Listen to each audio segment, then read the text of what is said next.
What's cracking? What's cracking? Oh, man. I'll fix that.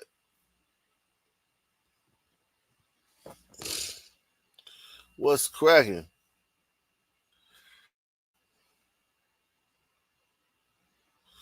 What's cracking?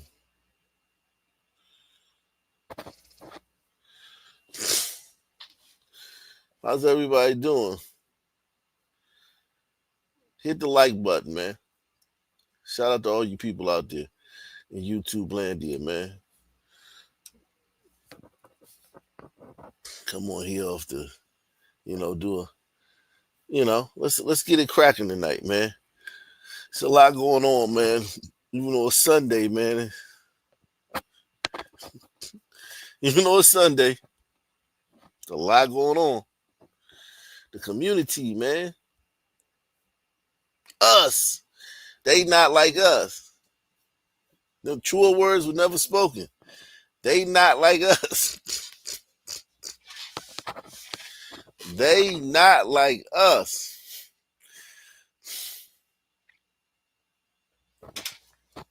Ain't nobody like us, man.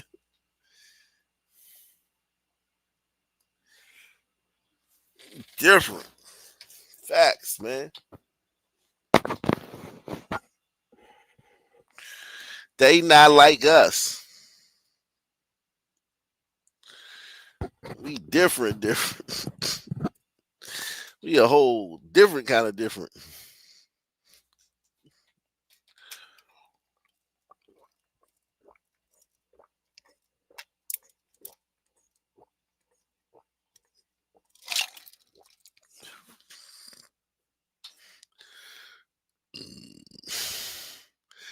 Salute to everybody, man. Couch Malo, Shamil Reader, Iris Goon, Shredder, 45 Revolver, M626. Shout out to everybody in the building, man. We trying to get 10 people to share the stream tonight, man. If we get 10 people to share the stream, that'd be great, man. See if we get 10 people to share the stream. Ock Nation News is made possible by contributions from viewers like you. Thank you. Let's get into it, man. We ain't got much time to waste, man. It's Sunday, man. People got to go to work in the morning, man. Let's go, man. With National Guard troops deployed in Washington, Mayor Eric Adams is pushing back on the president's suggestion that he may send troops here to New York City as well. And he's not alone. Governor Hochul is also condemning the suggestion that federal force is needed. Let's get right to Good Day's Briella Tomasetti. She joins us this morning with more. Briella, good morning. Deshani and Robert, good morning. Mayor Adams made it clear that he doesn't want a National Guard takeover here in New York City, insisting that the NYPD can handle whatever comes its way. He did note, though, in a late-night TV appearance that the federal government could help fight crime in the Big Apple by coming up with tighter gun legislation. This is the safest big city in America, and you're seeing the numbers continue to decrease. If the federal government wants to partner with us to go after some real laws to stop dangerous people from having guns, those with mental health issues getting access to guns, we look forward to having that coordination in that manner. National Guard troops reported for duty yesterday morning in Washington after President Trump declared a public safety emergency in the nation's capital. 800 soldiers will be deployed alongside hundreds of federal agents and local officers who the White House says made nearly 24 arrests on Monday. A total of 6 illegal handguns were seized off of District of Columbia streets as part of last night's effort. This is only the beginning. The president can legally take over the police force for 30 days. After that, Congress would need to sign off on it. According to the D.C. Police Department's own numbers, violent crime is at a 30-year low, but homicides remain a major concern. The police chief and mayor say they were blindsided by Trump's takeover, but they're willing to cooperate. I'm going to rely on the police chief to work with her counterparts to make sure people are being deployed in a useful way. Him find another job.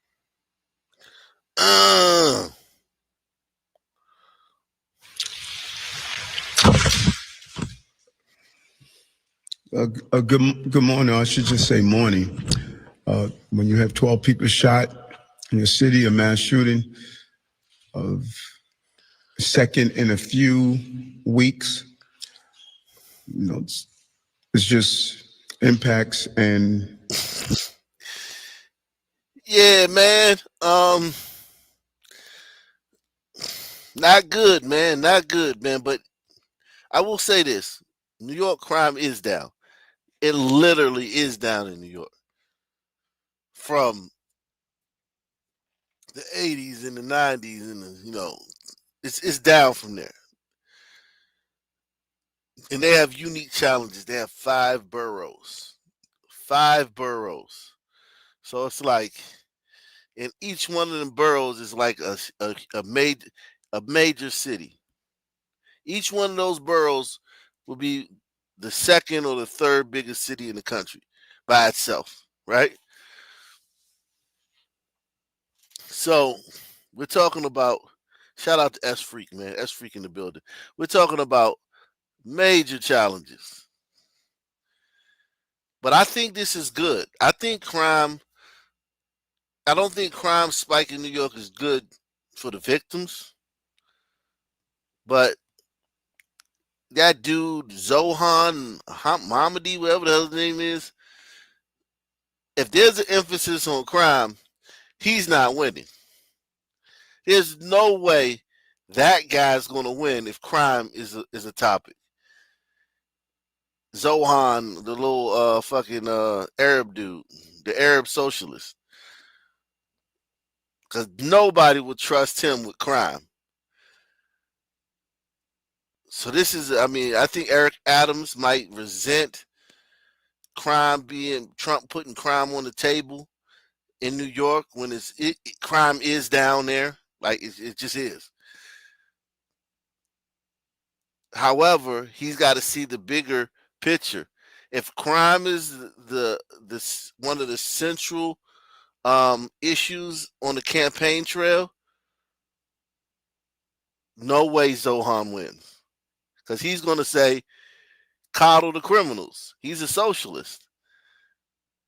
He's going to say let everybody out of jail, and that's going to work right into Eric Adams' hands. Press 1. It reinforces why we do this work of going after guns off our streets. And I just really want to thank the police commissioner and the men and women of the New York City Police Department, Pastor Morose, Commissioner Howard of GYCD, and A2 Mitchell for Man Up, who just has been a real partner around the issues around gun violence. It's almost 2019, we had 12 people shot in Brownsville. I remember walking with A.T. Mitchell throughout Brownsville and Pastor Morose as we looked at that issue back then. And now we're back with this shooting of this magnitude that took place in July. This took place here, as you know, in August. Last night, we lost 3 New Yorkers and 9 more are in the hospital after a horrific act of gun violence at a nightclub in Crown Heights. Today, while of course we mourn the victims and pray for their families and their community, we are calling on the public. We need your help. We need your help. If you were inside the club, if you heard individuals talking about this shooting, if you witnessed someone fleeing the location, every piece of information would allow us to put the puzzle together to solve this crime. If you witnessed the event, or if you have information, please call Crime Stoppers. 800. Williamsburg, that's where a lot of the Juice crew is, but I don't know if they a lot. I know Crown Heights is a black. There's a lot of blacks in Crown Heights. A lot of blacks in Crown Heights, man. Ton of blacks.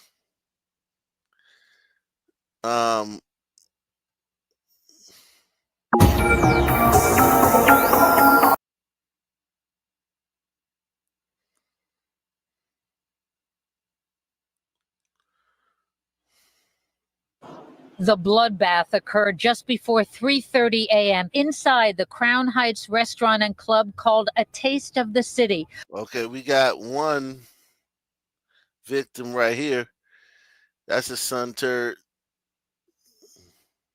Restaurant and club called A Taste of the City.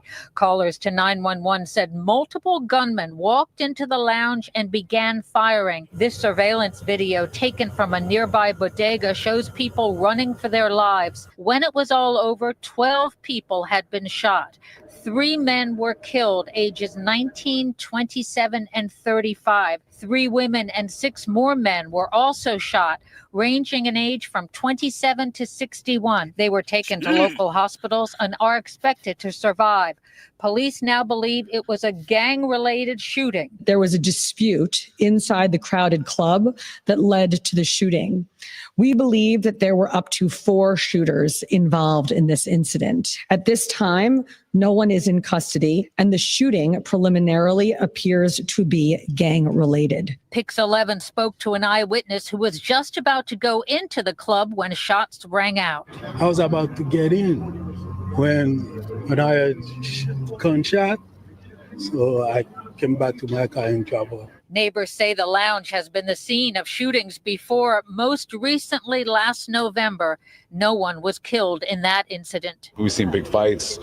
We've seen the cameras at 3 a.m., things going off in front, people getting jumped and all that. Pix 11 reached out to Taste of the City for a response. Quote, "At this time, our hearts are with the families who lost loved ones and those who were injured. We are devastated by this tragedy. As the investigation is still ongoing, we don't have further details to share." We, unfortunately, will have to mobilize a mass shooting plan. This is the second within weeks. And we don't want this to turn into a normal course of doing business of violence in our city.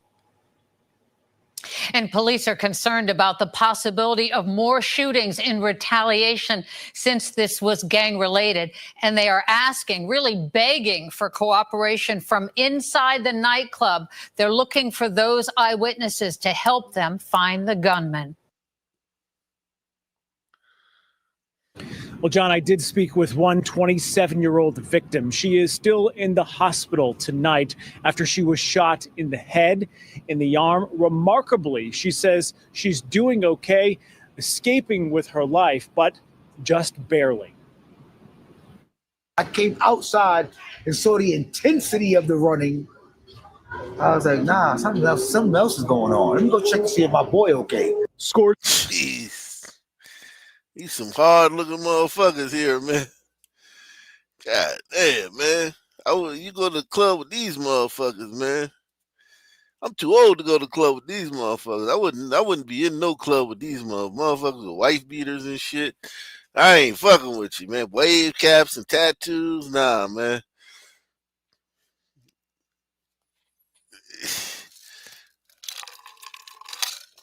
That's a rough crowd, man. A low impulse crowd. Okay. Scores of people spilling out of the Crown Heights hookah lounge early Sunday morning as officers and ambulance were racing toward the barrage of bullets. Look at this place. This place is like literally like a long like bar. It's like it's just like if you come in the front and start shooting, there's nowhere for people to go.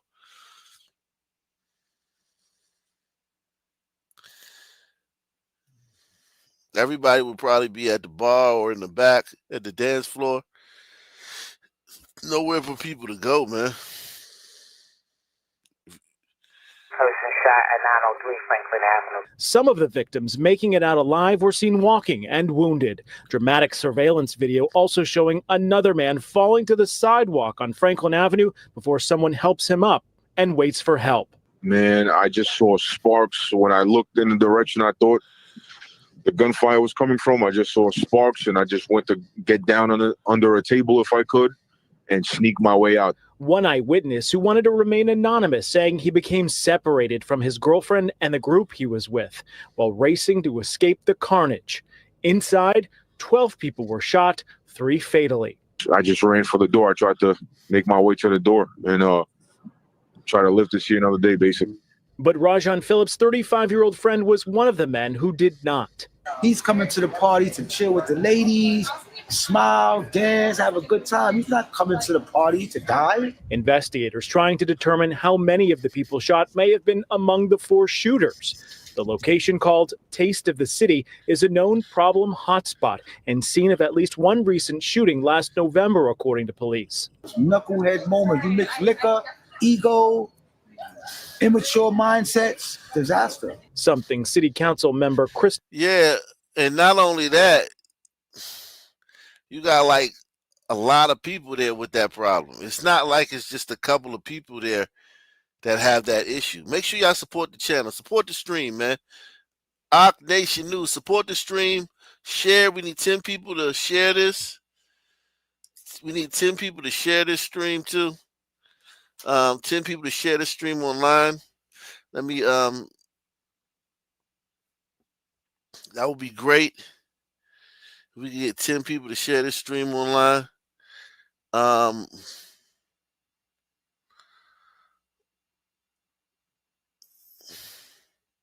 Salute. Last night, I think we did very well last night, man.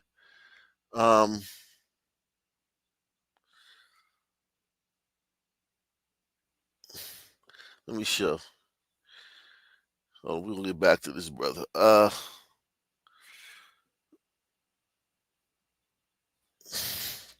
So last night we had yeah, man, that was pretty good, man. To have how many is that? How many is that shared? It will be 1, 2, 3, 4, 5, 6, 7, 8, 9, 10. Looks like we had 19 share the stream last night. That's awesome. That's amazing, man.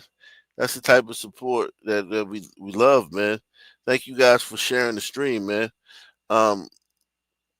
Helps the algorithm. It helps get us out there, man, to more people, man.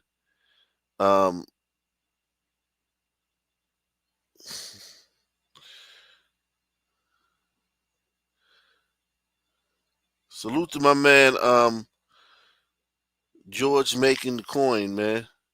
Shout out to you, bro. Shout out to you, bro.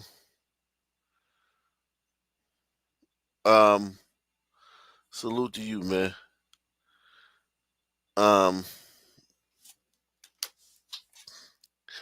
Yeah, this is it's crazy out here in these streets, man. My man, my man right here, rough. This is a rough looking dude, man. Look like Mike Tyson brother or some shit. Something City Council member Crystal Hudson will be digging deeper into. We need to make sure that we're doing everything we can and throwing. Baby. No, baby. I'm not sure if I'm a fan of that hairdo, but you know, she look woke. That's a woke girl hairdo. Disaster. Something City Council member Crystal Hudson will be digging deeper into. We need to make sure that we're doing everything we can and throwing every resource possible into eradicating. She talking about like giving out goodies to criminals and shit. She not talking about police. She talking about handing out fucking care packages to fucking thugs. Nah, that shit ain't gonna work, baby. Nah, baby, I'm not gonna be able to do. Fuck all that shit. You can tell she talking about handing out fucking care packages and free housing to fucking degenerate thugs. We need to make sure that we're doing everything we can and throwing every resource possible into eradicating gun and gang violence. Shout out to Marble. And we did see some of those anti-violence teams around the neighborhood here all day and into the night, working to try and stop any retaliatory shootings.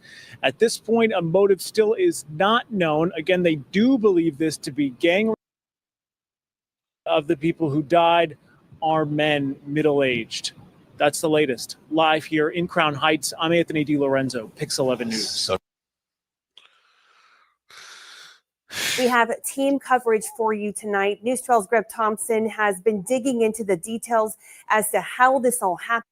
Shout out to my man Hot Stuff, man. Hot Stuff says, should I wear this Tech 9 with high tops or this Uzi with low tops? Don't be a menace in South Central while drinking your juice. I say, man, the Uzi, but wear the Uzi with the high tops, man.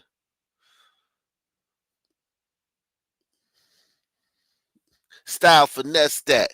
Canal chain. Nigga, where your vest at? I bet y'all don't know who that is. And News 12's Marissa Santorelli has a reaction from the Brooklyn community. Let's start things off with Greg Thompson. Greg. Neighbors say most of the time, Taste of the City is a nice, relaxed spot. A lounge with hookahs, a bar, DJs, and good food that's open until 3 a.m. on Saturday nights. But just before 3:30 a.m., from the sounds of things, it was a scene of a full-on shootout. I was like, what the hell's going on? We seen all the police cars, we saw all the lights from over the balcony, and we rushed outside to see what was going on. It's apparently not very big inside, and police say that last night it was crowded when at least 42 shots were fired by at least 4 different shooters. It's hard to hear. What happened over there? What you think happened over there? Blacks happened, man. Come on, man. You know what time it is, man. You not black. You know better than anybody. I'm tired of this shit where non-blacks don't know what's going on. Y'all know what's going on more than anybody. This behavior is more abnormal to y'all than it is to us blacks. We're black. We kind of like understand it. You're not black. It's time for non-blacks to start acting like, yo, this shit is foreign to them. Like, yo, what the fuck is going on? Like, hell? You did what? Are you live? Sorry. Police say that at least 12 people were hit, with 3 men, a 19-year-old, 27-year-old, and 35-year-old all being killed. Luckily, we are told that the injuries for the other 9 are not believed to be life-threatening. They were getting their, shirts caught. One of them got put in the gurney over here, and the other one got put in the gurney that way. Police Commissioner Jessica Tisch saying it seems like this started with an argument and that it was gang-related. But so far, no arrests have been made. Now teams have been mobilized to the hospitals where families are to go about attempting to alleviate, if not eradicate, any retaliatory shooting. That is a real concern. Now, this isn't the first time that there's been a shooting here at Taste of the City. Back in November, there was a man who was shot multiple times in the arm. That happened around 4 a.m. and was also a Saturday night into a Sunday. In Crown Heights, Greg Thompson, News 12. All right, Greg, thank you. And today's mass shooting is highlighting nightlife safety protocols across the city. News 12's Amanda Bossard Alert Center to break down the regulations in place. With the youngest victim of this mass shooting at a Brooklyn lounge, just 19 years old, we are learning that the law makes it illegal to sell alcohol to anyone under 21, but clubs and bars ultimately make the call on who they let in. And they are, however, advised against admitting underage customers in the city's best practices for nightlife establishments guidebook, which lists voluntary policy. Man, that's a whole nigga in here, man. God, that's a whole human right there, man. I mean, they was dead. They left them on the scene. They didn't take them out to the morning. I mean, they was hit. Like, when you dead like this, it ain't even no point calling the ambulance for you.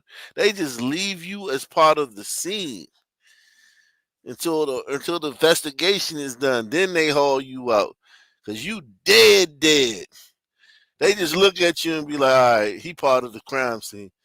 Him, yeah, scoop him up and rush him to the hospital. But him, he part of the crime scene. Just leave him right there. God damn. Guidebook, which lists voluntary policies recommended by the NYPD and the New York City Hospitality Alliance. Now, among those best practices, late night spots should have one security guard for every 75 customers. Shit. When it's niggas, you should have one security guard for every 7.5 niggas. That's insane. One security guard for every 75 customers. You kidding me? And they don't even have that? Yo, man. This is insane. These are recipes for disaster, man. The fact that this doesn't happen more often. The fact that this doesn't happen more often. It's kind of like when you watch a football game, it feels like somebody could get hurt every play. How violent the sport is. Like every single play, somebody could get hurt. That's how niggas is.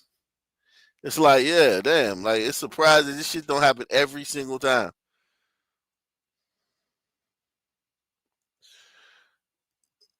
Let me take you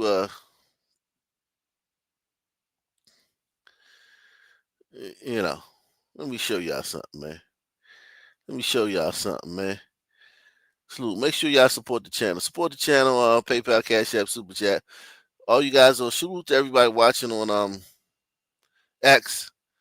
Shout out to everybody watching on X.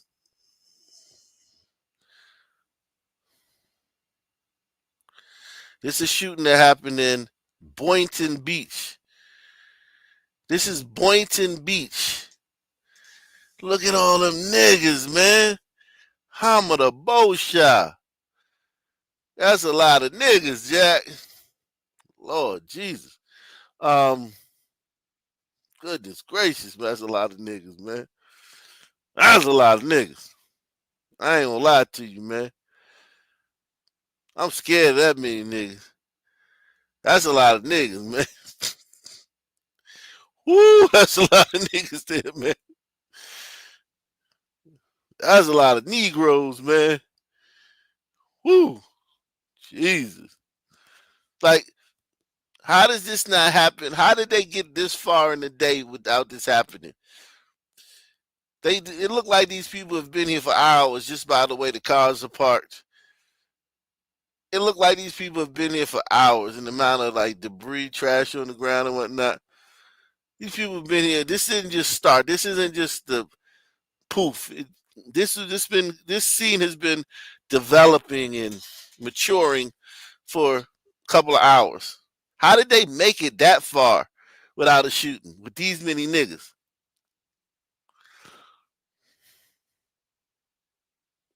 It's almost like a miracle, man. Look at this, man.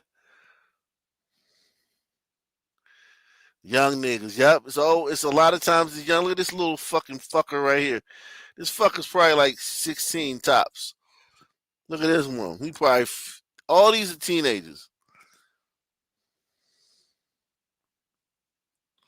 Look at that one. God damn. It's like he got a gun. All the boxes are guns.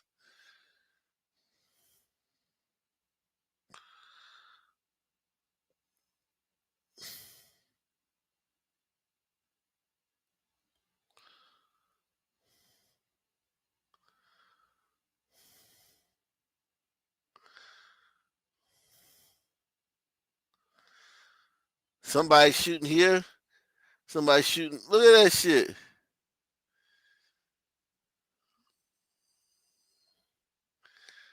So you got these dudes that walked off screen. They're shooting. All these boxes that walked off screen are shooting. Then you got these other niggas shooting.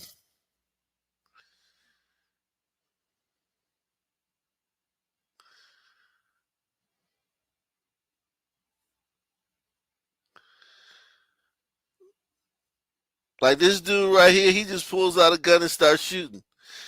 Niggas start shooting because they got guns. Look at this guy. He just Pulls out a gun and starts shooting. Who's he shooting at?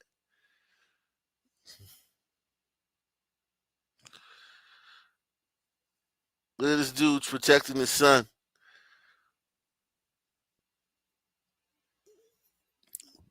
Big Mama got down. You ever see her? She got down on all fours. Look at this trio. Look at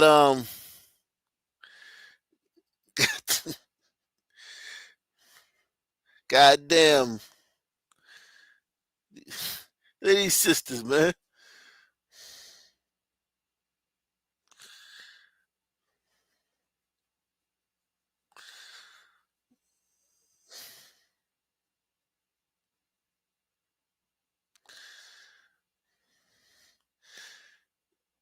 Now they say you ain't black. Biden said you ain't black if you don't vote for me. Well, you ain't black if you ain't never been on the scene of one of these. Press 1. If you ain't never been on the scene of one of them, you ain't black. That's a fact, Jack. You ain't black if you ain't been on the scene of one of them. Salute the cool cat, man. Cool cat in the building with the shades and shit, chilling. Say, yo, Op, since you're from the city, what do you think of what Trump's doing in the city, the capital of the United States? Chocolate City. Okay, Chocolate City. Way too many chimps in the street. Yeah, I mean, I think he's doing a great job, man.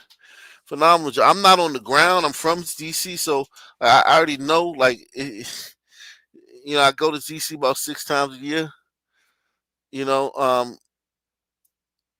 And listen, man, those little fucking assholes that are causing all the crime in there, man, they all deserve to be flogged. This is light work. All those little niggas that spray in the crowds and carjack old ladies and make everybody feel uncomfortable on the train and in public spaces and on the bus and at the mall and play the knockout game, beat people up and rob people. All those people should be stripped down to their fucking boxes and flogged in the town square. That's what I would do. I would strip all them niggas down to their boxes and flog them in the town square and make them scream to where, like, I'm talking about, make them yell, embarrass them, make them scream for fucking mercy in front of everybody in the town. Was flog them niggas, man, with a bullwhip. Pow! That's what I would do. Trump let them off easy. You lucky it ain't me. I will flog these niggas with bullwhips in the town square. If I was king. Shooting in the crowds, I got beef with you. You standing around 30 other people that don't even know what's going on, so I'm going to just shoot into the crowd. I will flog these niggas. Pow! Poof! I'm talking about flog their asses. I will beat, yo. You know how the other day that jail dude was talking about white dudes in jail, that the black predators fuck the white dude till he love him. He said, man, they'll fuck you until you love them. Literally, like, they'll make you love them. I will whip them dudes. These little YNs, I would whip them until they, like, respected the law. Like, they would respect the law so much after the whipping I gave them. I'm talking about, I would whip them, not give them jail time. No, you're stripped down to your boxes. Might even strip you naked. Have your baby dick poking out because you're going to be scared as a motherfucker. Your shit going to be shriveled up, and whip you It make your they gonna hear your scream for miles. They gonna hear you scream for miles and whip you in the town square. You gonna shoot into a crowd because you got beef with somebody that just happened to be walking down that way? You just gonna shoot into a crowd of people that don't know what the fuck going on? They ain't got a chance. They don't have a chance. It's not even like you like, yo, I'm about to shoot this nigga, man. You just start shooting into the crowd. Whip them niggas. I would baby dick out. Baby dick out. You gonna be so terrified. Your dick gonna be in your stomach. Your dick gonna look like a belly button. That's how terrified you gonna be. And I'm gonna have a big black buck whip you with a fucking bullwhip in the town square for everybody that wants to see it. But if you decide you don't want to see it, you still gonna hear that nigga yelling for miles. And I promise you, crime will definitely go down. Press 1. Crime will go down then. It won't be no cookbooks then. Crime will go down. And it will be actually down. People will be like, yeah, crime down. Crime is definitely down. It's down. It's down. Yeah. No, there's no books being cooked. Crime is actually down. This time it's not just made up. It's down.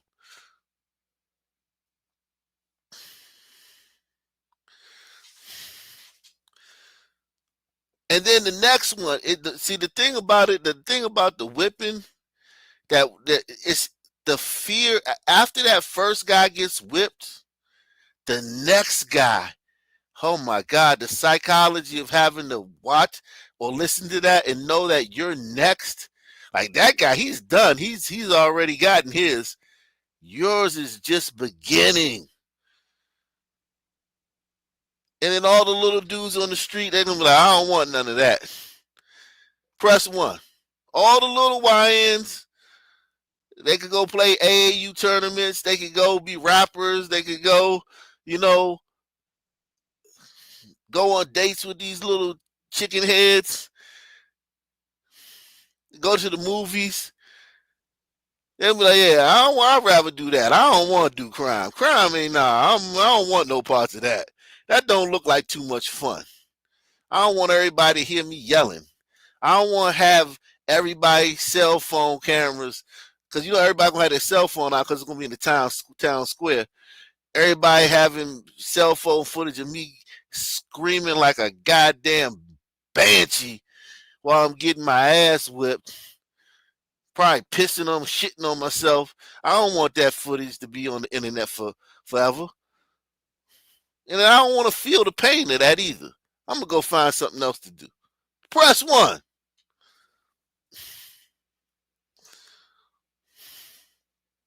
I will work. I'm talking about crime down. You talking about crime down? Shit. A miracle.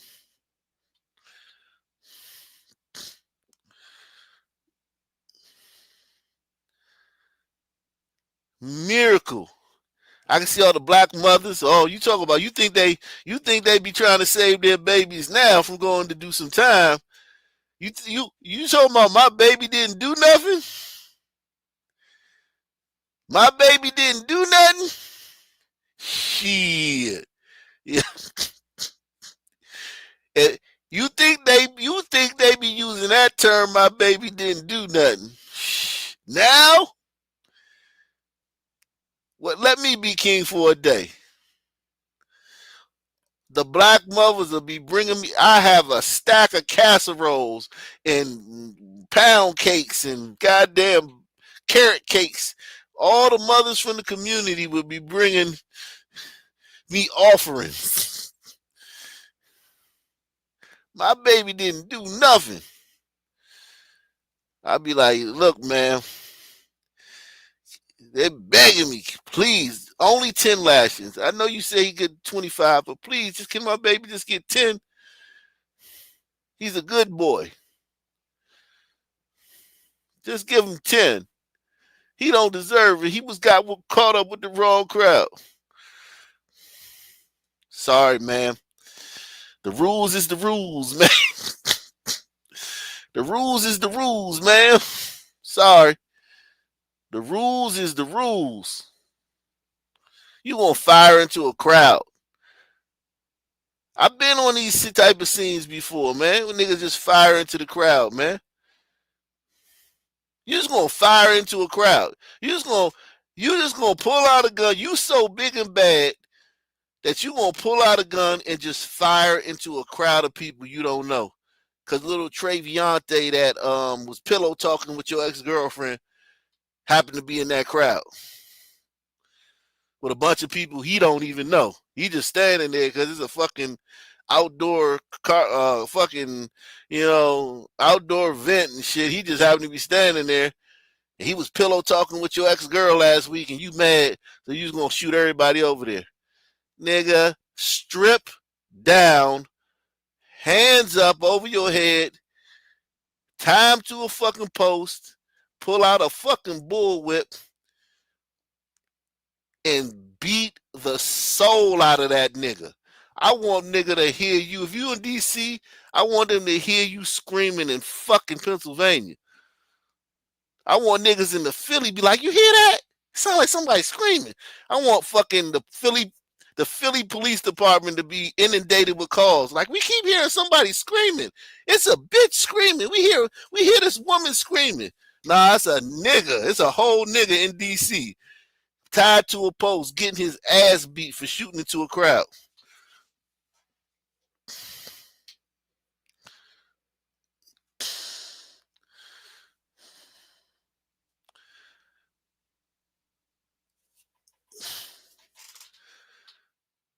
You niggas is crazy, man. Talking about Trump going too far. Trump ain't done nothing to you niggas, man. I'm a nigga. I'm an African king, man. I'm like one of them African kings, Idi Amin, man. Charles Taylor, man. Robert Mugabe, man. I come from that cloth, man. Nigga, you gonna pay with pain, nigga. You gonna feel the pain, man.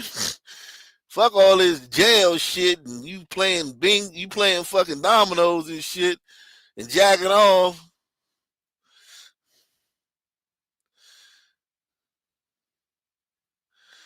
Nah, nigga, you gonna feel some pain. Trump going easy on you niggas.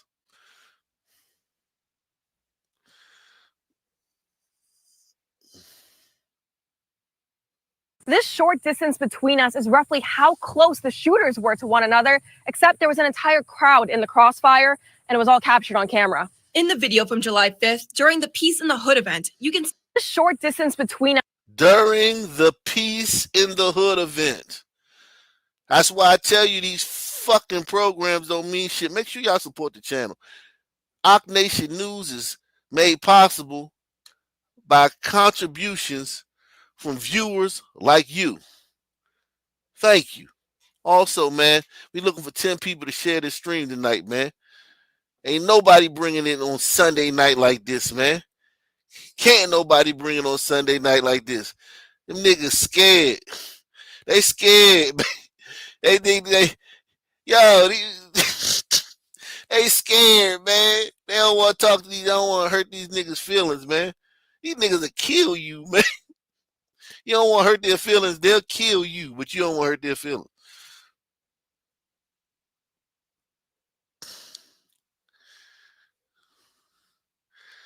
The Peace in the Hood event.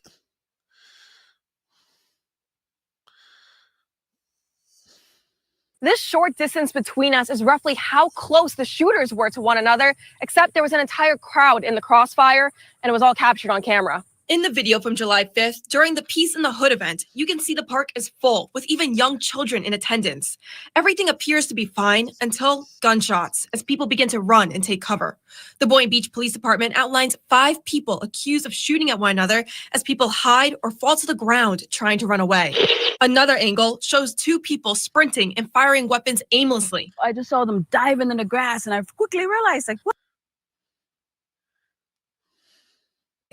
Another angle shows 2 people sprinting and firing weapons aimlessly. Another angle shows 2 people sprinting and firing weapons aimlessly. I just saw them dive. Another angle shows 2 people sprinting and firing weapons aimlessly. I just saw them. Another angle shows 2 people sprinting and firing weapons aimlessly. I just saw them diving in the grass and I quickly realized, like, well, that's not a firecracker. Those are actually shots. Just before the chaos, we can see the same people who officers highlighted hiding guns in their sweatshirts. Seconds later, the shooting begins, and amidst the mayhem, cars in the road were hit. It went through the glass. Look at the window. Plus, police say 3 women were shot, including Diamond Delks, who attorney Richard Riles says is recovering. She was shot. You know damn well she ain't had nothing to do with it. Don't worry, baby. If I was the king, them niggas would pay. See, they gonna get a little slap on the wrist and shit. The white liberals gonna lock them up for a few days, for a day or two. They're gonna post bond. They're gonna be back on the street. Baby, if it was me, woo-wee. But this Florida, they would hear them niggas screams in Cuba. The Cuban president would call Donald Trump and be like, hey, man, can y'all keep it down over there? Y'all keep it down over there?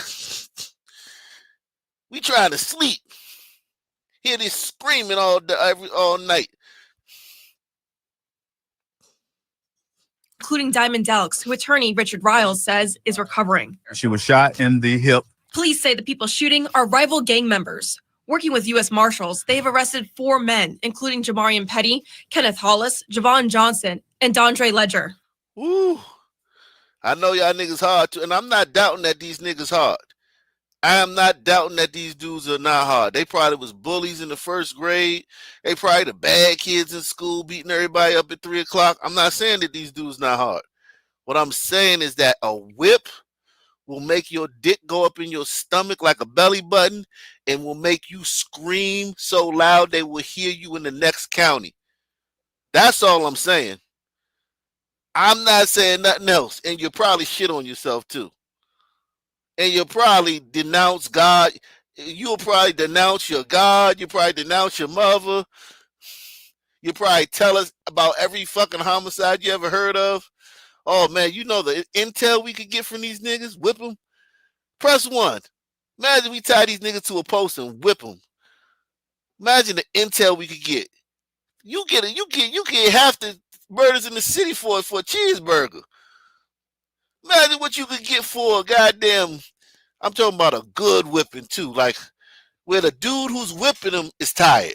I want the whipper to be spent.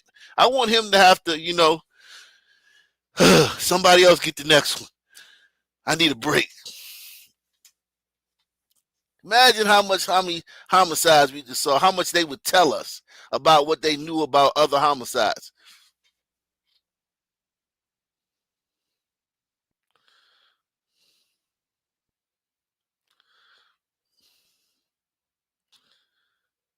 But my contention is that if I was king, right, these dudes would be in the library, man. These dudes would be in the library, or they'd be at home playing PlayStation or some shit. You know what I'm saying? They'd be home playing PlayStation. These dudes be helping little old ladies across the street. They'd be helping people with their bags, senior citizens with their bags. They'd be at the grocery store helping senior citizens load their cars and shit. These dudes have a landscaping company. Jamal Quavius' landscaping company.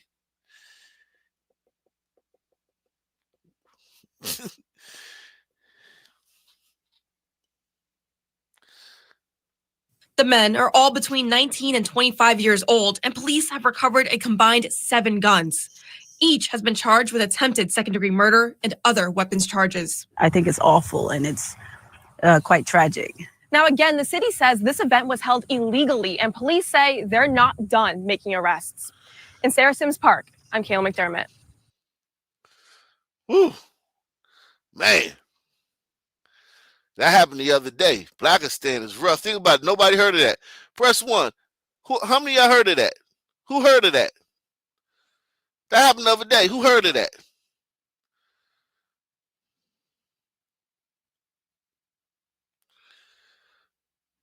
Nobody heard of that. The peace, the keep the peace event. Whatever the fuck. We begin with that homicide investigation. Huh?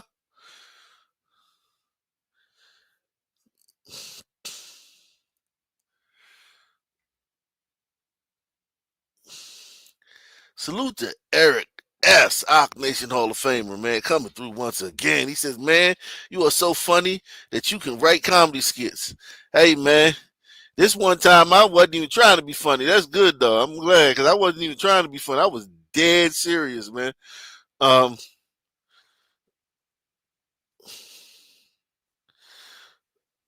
sometimes you are the funniest when you're serious. That is true, though. Salute to you, Eric S. Shout out to Barry B. Barry B is in the building, man. We begin with that homicide investigation in New Haven. A teenager is dead. Another person is injured.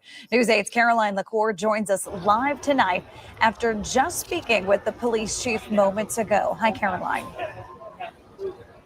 Hi, Mackenzie. Yeah, New Haven police say officers were patrolling this area across downtown late last night into the early morning as a lot of young adults are coming home from late night bars. Just before 3 a.m., officers say they heard gunshots coming from College Street.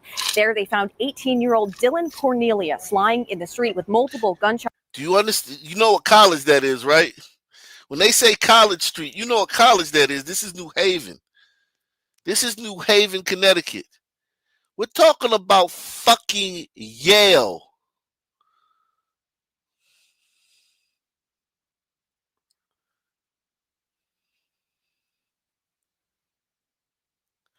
You see, I got the Harvard shirt on, right? You see, I got the Harvard shirt. Harvard is in outside of Boston. Forgot the name of that city already. Goddamn, who's that? Right outside of Boston. I was there a couple years ago. This is New Haven. This is Connecticut. This is Yale. Ivy League school in the midst of a black and Hispanic jungle. New Haven. Think about it. You send your kids to Ivy League school, and in the city is a jungle. Speaking with the police chief moments ago. Hi, Caroline. Hi, Mackenzie. Yeah, New Haven police say officers were patrolling this area across downtown late last night into the early morning as a lot of young adults are coming home from late night bars. Just before 3 a.m., officers say they heard gunshots coming from College Street. There they found 18-year-old Dylan Cornelius lying in the street with multiple gunshot wounds to his body. He was transported to Yale New Haven Hospital and later died. Shortly after, a 23-year-old from Hamden also came into the hospital with a non-life-threatening injury from gunfire in downtown New Haven as well. Law enforcement say while there is still an ongoing investigation, they believe this incident stems from two groups of people known to police and that Cornelius is believed to also be associated with them. Now, with Sunday being move-in day for a lot of Yale students, some say they're feeling extra cautious given the proximity of this incident. I come from Brooklyn, so things like this do happen. It's unfortunate, but again, it just reminds me to be more mindful and aware of my surroundings and maybe not avoid, but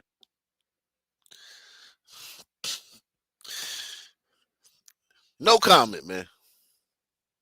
Just make sure that I'm never alone in those types of situations. So at least there's safety in numbers is how I really see things like this. I do have to comment on that. Safety in numbers. What's safety in numbers if somebody pull out a gun and start shooting? There's no safety in numbers, man.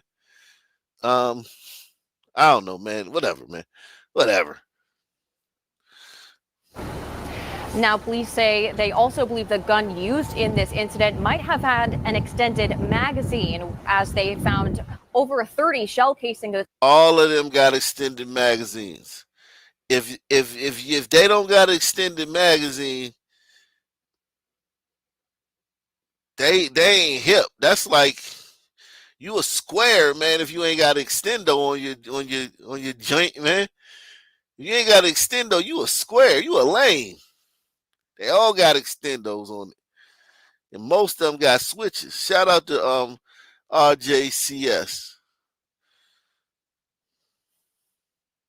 Woo! I tell you, man.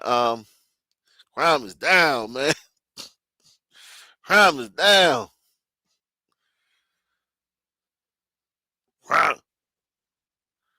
Crime is down.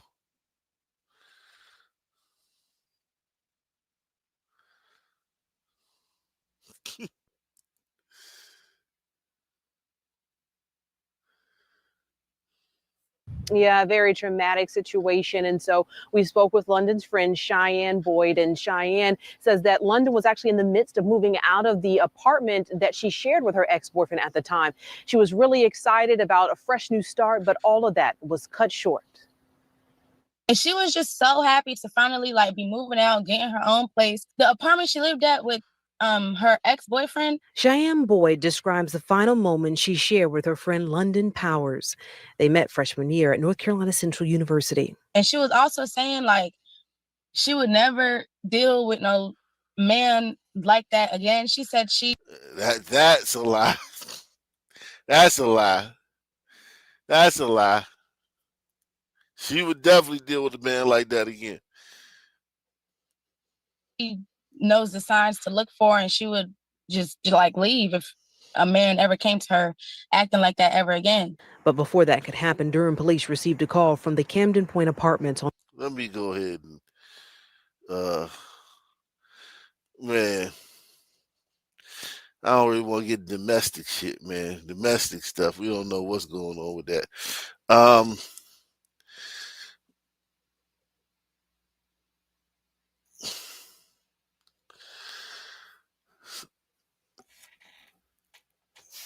Yeah, man. Jesus Christ. My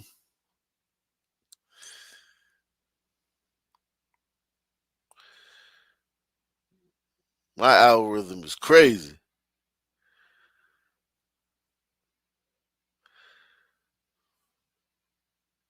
So let's talk more on what happened today in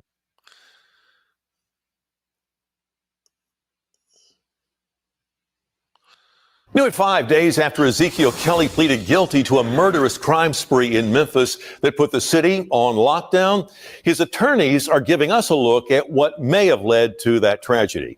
They sat down exclusively with WREG investigator April Thompson today to talk about that dark day in Memphis. 22-year-old Ezekiel Kelly will never see the outside of prison after being given 3 life sentences for killing 3 people in a 2022 shooting spree in Memphis. Kelly's attorneys say the decision to plead guilty was Kelly's after they presented him with options. It's giving them the time to process what's going on, what they're facing, and being able to then look at the options. Now, for the first time, his attorneys are giving WREG insight into what was going on in the then 19-year-old Kelly's mind when he randomly shot people across the city. Mr. Kelly didn't set out on the morning this all started with the intention of going through and killing people. They say he didn't write any type of manifesto or have a grudge. In court, Kelly says he was in a dark place. There were several extreme losses he went through that summer. He was virtually homeless. He was a lot of things going on with him mental health wise, along with significant drug abuse at the time. And before this all happened, he'd been up for 3 or 4 days. WREG told you how acquaintances who knew Kelly as a youth said he was a victim of poverty, which led him down a spiraling path of trouble. He's one of a few children in his home. The streets have essentially raised him since middle school. And what comes with our pain are we're looking for remedies for that pain. And when you're growing up in poverty, again, poverty begets a lot of things. Scholl agrees, saying in the juvenile system, Kelly was given several correction plans that weren't followed through. Take a look at Mr. Kelly's records, and it was time and time and time and time and time again. Until you have a young man who's 19 years old, out in the streets basically, going from house to house, has mental health problems, is on a string of drug abuse, of which all these things were indicated long times ago.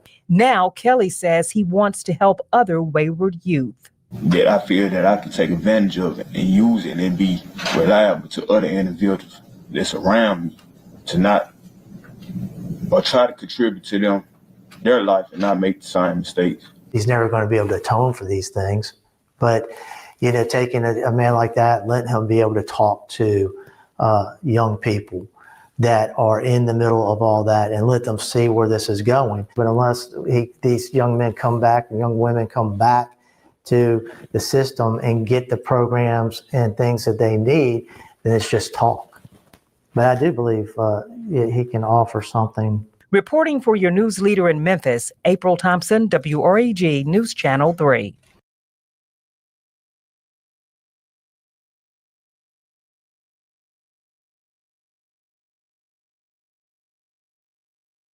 District Attorney Steve Mulroy says accepting Kelly's guilty plea keeps this case from dragging out in the court system even longer. Mulroy says all of the victims agreed to the deal, including one who spoke exclusively with WREG, Randy Graham. It caused a little anxiety being that close to him. It was a little stressful, but I also felt relieved because I went in knowing, unless last second he changes his mind, this is it. Today's court hearing marked the first time Randy Graham would come face to face with Ezekiel Kelly since Kelly shot him almost 3 years ago. Graham got caught in the middle of Kelly's hours-long crime spree as he was driving down Poplar Avenue that evening. He saw a wreck caused by Kelly and stopped to help. I've got the marks on my arm where the bullets hit, and I'm very fortunate that I didn't have a bullet go through anywhere that was, really long-term harmful. He's satisfied with how the case ended, knowing Kelly's never getting out of prison. And this one was one where if the decision had been made to go ahead with a death penalty. The purple hair, though, man. Jesus, tell me who you voted for without telling me who you voted for. Jeez. One where if the decision had been made to go ahead with a death penalty case, I would have been fine with that, but I wasn't seeking that. I just wanted to come in knowing he's never going to have a chance to do this again. The shooting caused Graham some hearing loss, so he didn't hear everything Kelly said during his apology. What he did make out, he's not convinced Kelly's words or tears were sincere. It struck me more as these are the things I should say than an expression of true change, remorse, personal growth, anything like that. What Graham doesn't doubt is how the shooting changed him. I have all my life been one of these people that when I see someone stuck on the side of the road, I've always been one to stop. I'll help. I'll go pick up gas. I'll give people rides. I don't do that anymore. Kelly asked his victims and their families for forgiveness. That's something Graham says he might not ever be able to give. I doubt I ever will forgive him. I'm not sure that I could. Why do they ask? They would never ask a black person if they forgave a white person for randomly shooting them. Why even ask that question? They put a lot on white people, man. They put a lot, even though you can tell this dude's a liberal and he's probably like, you know what I mean, bleeding heart liberal. But it's almost insulting and disrespectful to keep asking white people, do they forgive every time? You forgive them? You forgive them? Like, it's disrespectful because the white person kind of has to say, yeah, or they're going to be a racist. Like, in their mind. I'm not saying necessarily people call them that, but in their mind, the way they were raised, the way they're socialized, they're going to feel like, oh, man, if I don't say I forgive them, I'm a racist. Shout out to, let me see, my man RJCS, man. Salute to you, man. He said, nothing in the jungle has a price tag. That's deep. That is very deep, man. Good. Graham says today gave him some sense of closure, but he doesn't feel like he's ever going to be able to close the book on what happened to him.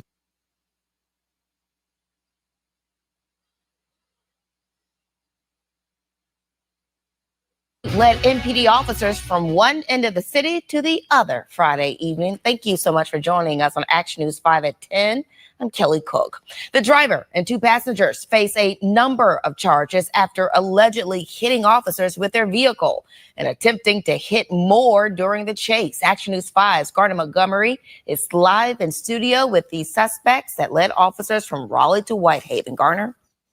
Now, this chase actually started near the Austin Peay police station over there in Raleigh, where a candlelight vigil was being held at that time.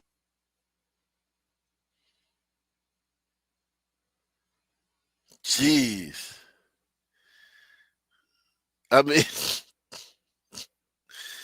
jeez. Candlelight vigil. Listen, so we got the Peace in the Streets event got shot up this weekend. And we got a candlelight vigil being shot. Yo, Blackistan, and you never hear about any of this stuff. All you hear about is crime is down all over the country. You never hear about half of this stuff. That's why I need all you guys to subscribe. Everybody who's watching right now, subscribe to the channel, man. If you're watching on X, man, subscribe to the channel, man. If you're watching on any and we need about let's say 10 people to share this video on social media. So if 10 people could share this video, 10 members of Ock Nation could share this video on social media, man, that would be great, man. I ain't gonna lie, man. That would be wonderful, man. That would help out a lot if we could get 10 people to share this on social media, man. Shout out to everybody watching on X, man.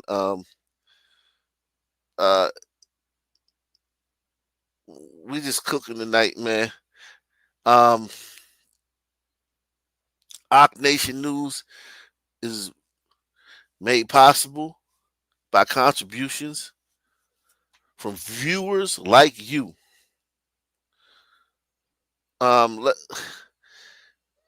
No one's heard of this. Salute to Deluxe 247, aka Cal Ripken, aka the real MVP, coming through for the 1,000th night in a row. We don't take it for granted. Salute, man. Yeah, man.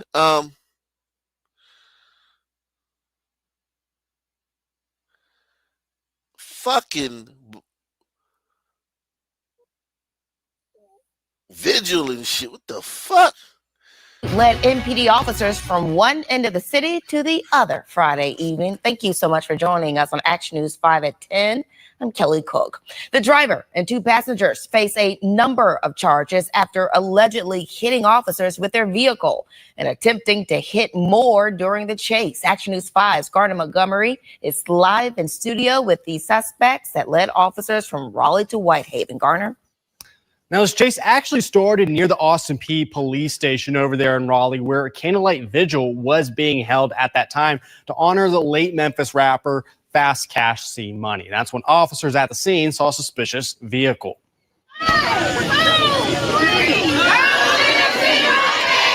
Friday evening, friends and family of Courtney Smith gathered together at Raleigh Springs. Smith, who made music under the rap name Fast Cash C Money, was killed after a shootout in a Fraser neighborhood this past weekend.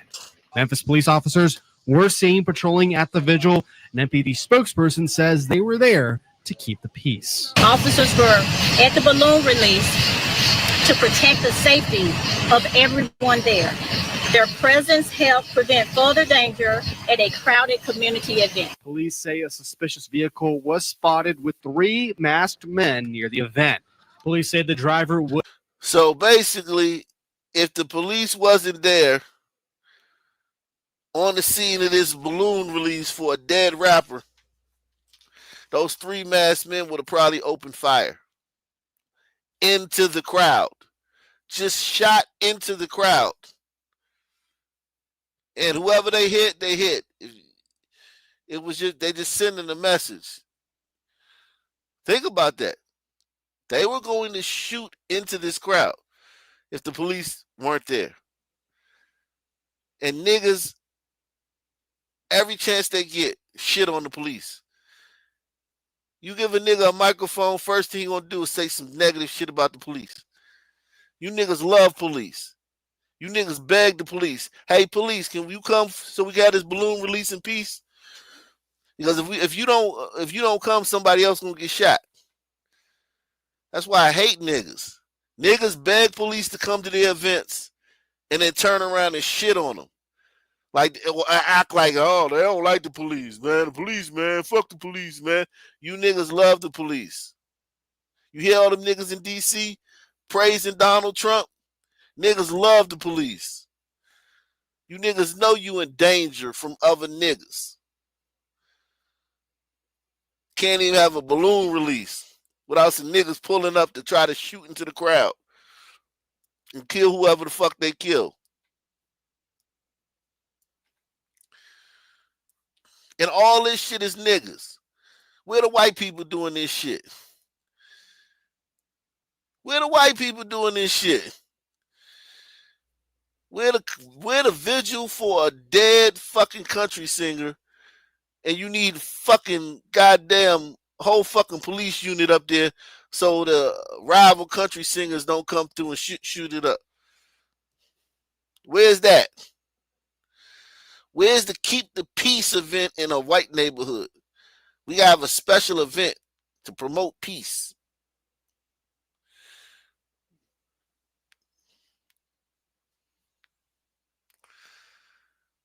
You niggas is different, man. Y'all special. Y'all unique, man. Y'all the only ones like this, man. Nobody else is going through this. Just y'all. Not even Hispanics. Hispanics have crime, but this is way less than you niggas. You niggas are far and away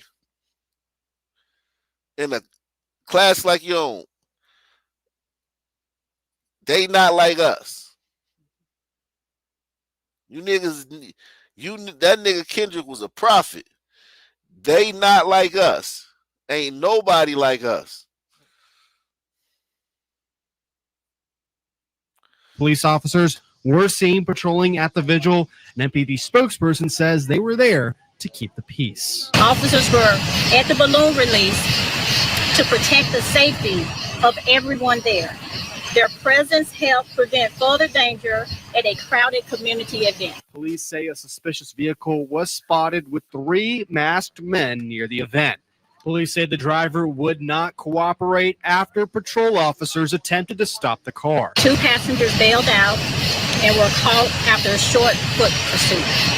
The driver sped off, tried to hit several officers, and continued southbound. The suspect led police for roughly 20 miles, starting at Raleigh Springs in North Memphis and ending in a crash on East Holmes Road near the Mississippi border.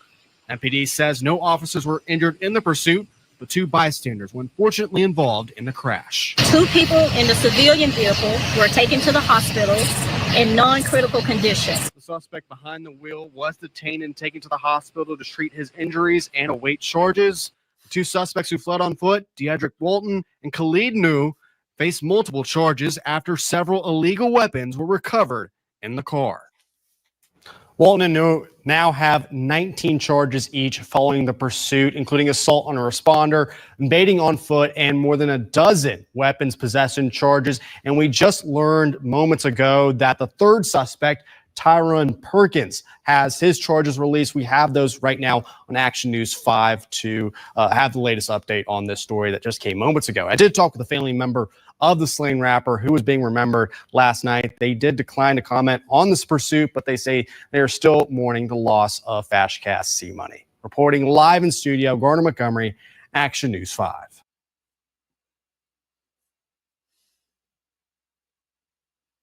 Wow. They not like us. Nobody like you niggas, man. Nobody. Nobody. You niggas are unique, man.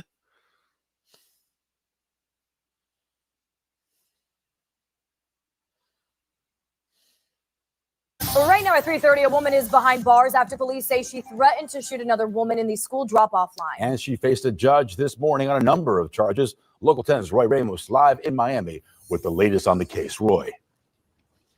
Louis and Janice, yesterday, the first day of school for Miami-Dade County students, and this mother says she was just trying to cross the street with her son who is autistic and unfortunately doesn't walk very quickly. Well, she says that is what enraged another mother who then threatened to shoot her, she says.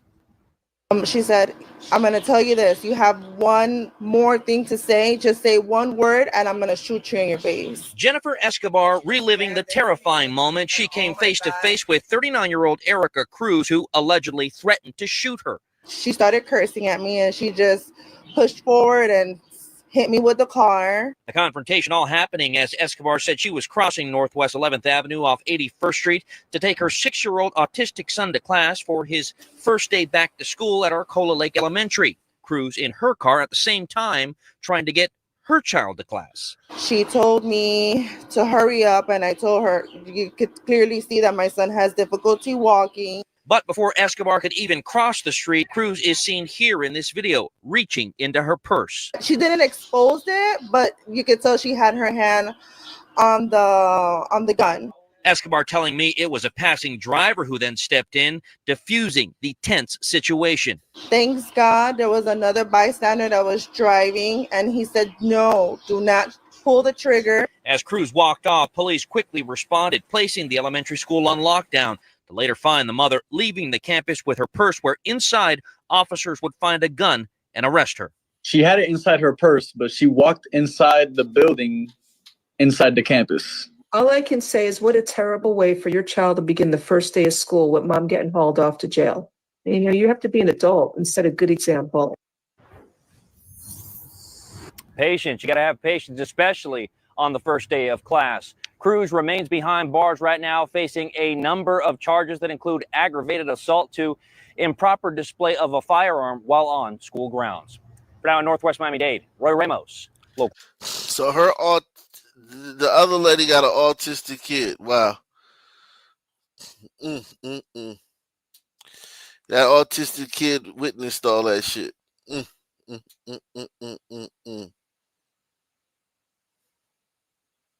Yikes.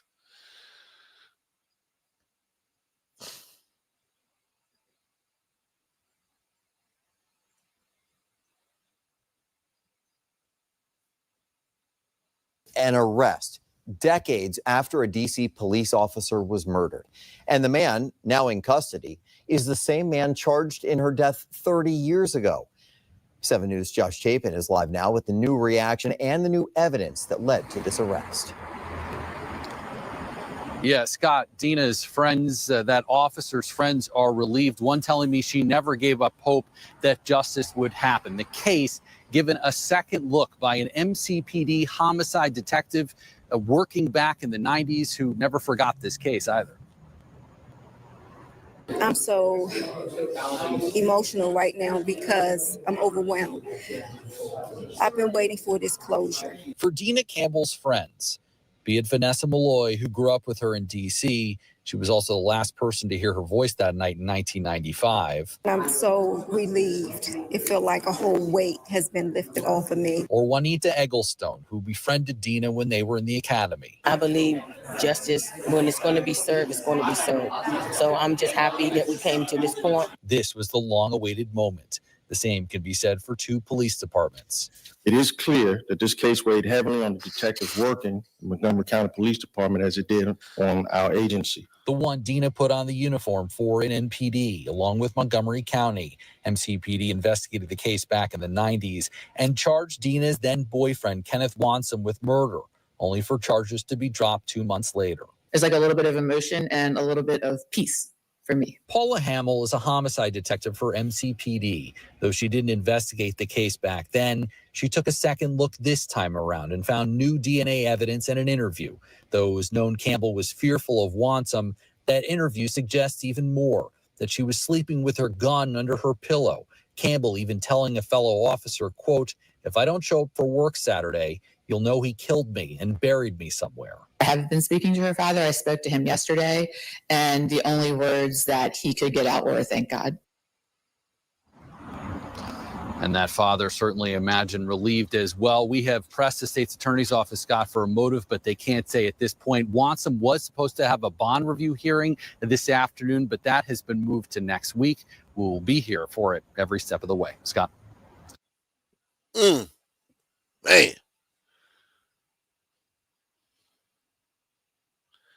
Jeez.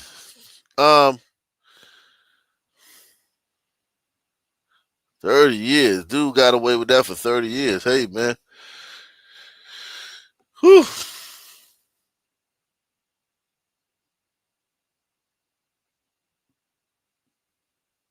Jeez.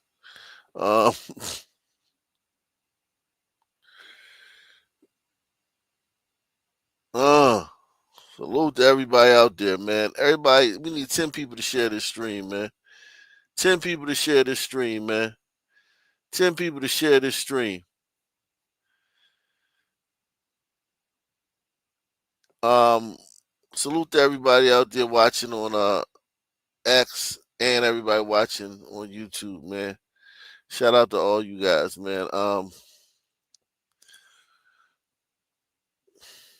11 o'clock, arrests have been made after an armored truck robbery that happened earlier this summer. NBC 10 was on the scene in Port Richmond in June when $2 million was stolen from a Brinks armored truck. NBC 10's Miguel Martinez-Valle just spoke one-on-one with the FBI. He is live now in Center City with some new information in the case. Miguel? Yeah, I just finished speaking to FBI Special Agent Wayne Jacobs as well as Commissioner Bethel. They say this was a team work in making the arrest. 3 men from Philadelphia were arrested for stealing more than $2 million from that Brinks armored truck back in June.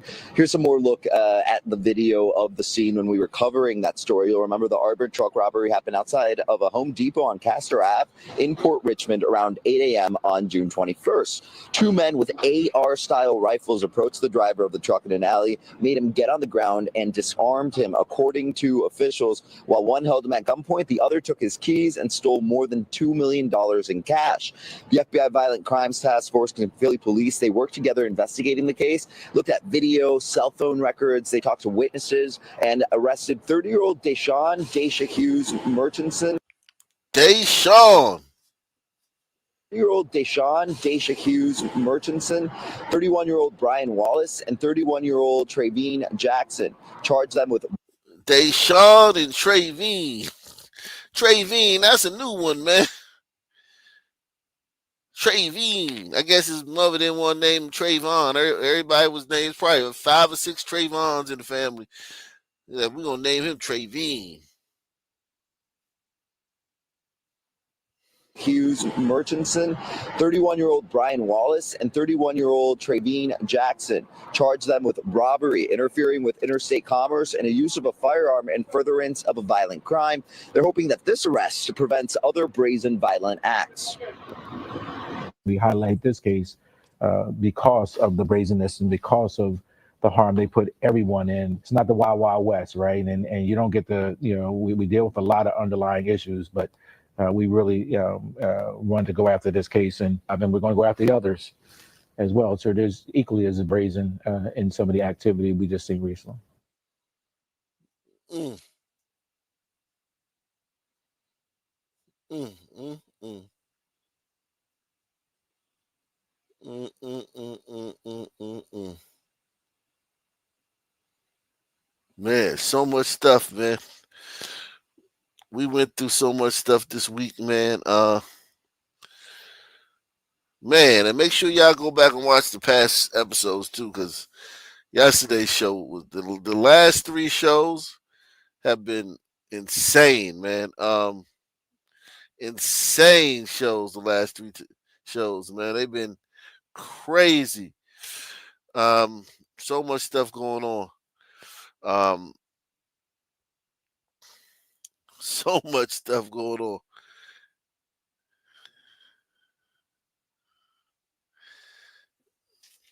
That shook the streets of Memphis nearly 4 years ago, and tomorrow trial is set to begin for the man who has been called the alleged mastermind in the death of young Dolph. Hernandez Govan is charged with murder conspiracy, and attempted murder in a 3-count indictment. And as WREG Chief Investigator Jessica Gertler explains, Govan's case has looked very different from others from the very beginning.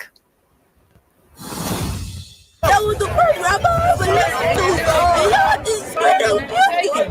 Y'all just killed him because it's rich. Like, what's wrong with y'all? Emotions running raw. November 17th, 2021. The day rapper Young Dolph was shot and killed at Makeda's Cookies in South Memphis. Within hours, Memphis police sharing this picture of 2 gunmen involved in the attack. Investigators would later identify the suspects as Cornelius Smith and another rapper, Justin Johnson. Nearly a year after the attack, Hernandez Govan was also indicted. District Attorney Steve Mulroy explaining the charges. Mr. Govan has been indicted and is in custody for being involved in the Young Dolph murder. He played the role of the person who solicited the murder. Within months of his indictment, Govan was released from jail on a $90,000 bond. $90,000 bond. That's why I say, man, a whipping, man. Listen, $90,000 bond. That means he had to pay $9,000 to get out of prison, get out of jail. And then down south you can do it on the payment plan. The bail bonds give you a payment plan. Give me $1,000 and we'll work out the you know what I'm saying, I'll put you on the payment plan for the other 8. So this nigga probably walked out of jail for like $1,000 after orchestrating the killing of like one of the most famous people in the city.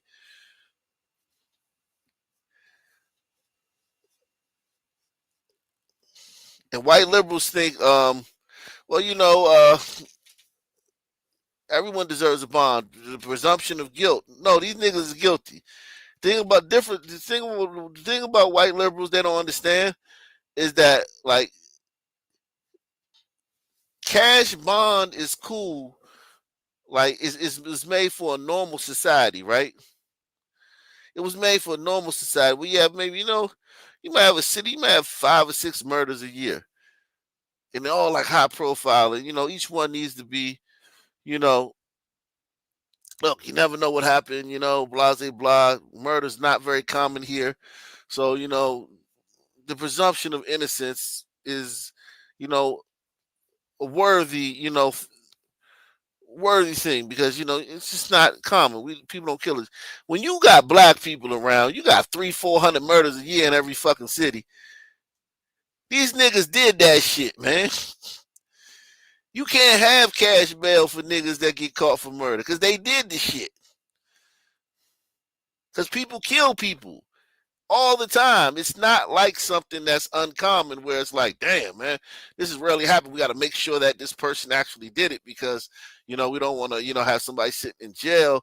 They didn't do it. No, that's for normal societies. When you got societies where niggas are killing each other all the time, the nigga that got caught did that shit. And this dude been free for the last 4 years. fighting this case. He's been on the streets for the last 4 years. Family understands why we're doing what we're doing, and they approve. For the past 2.5 years, Govan has remained a free man. 2.5 years. Despite an arrest last year in DeSoto County. The 45 Despite being arrested for something else, he still remained free. year-old has a lengthy arrest history with charges dating back to the late 1990s. Because of his record, prosecutors are seeking an enhanced sentence for Govan if convicted. He's the second suspect in Dolph's murder to face trial. Last year, Justin Johnson was convicted for his role in the crime and sentenced to life in prison. So the shooter got life in prison, but the mastermind gets to stay on the street while he's fighting the case of a shooter that he sent on camera who got a life sentence, but he gets to stay on the street. White liberals should never be in charge of niggas. You can't have a nigga city function with white liberals, because white liberals don't understand. They fundamentally they do things that make it worse. Niggas need harsh penalties, man. Niggas need immediate. A nigga do something, you got to slap him on the head right then. Boom. You can't 3-4 years later. This nigga don't even know what the fuck he in court for. The Dolph got killed 4 years ago. This nigga's confused. He's like, what? Fuck, what am I, like, he done did so much shit on the street since then. He don't know what the fuck he in here for. The nigga mind is not made for delayed punishment. We different. You got to punish us immediately and firmly, and then others will get it. The others will understand, because the others are looking on. They're looking on to see, oh, wait a second, how's this going to go down?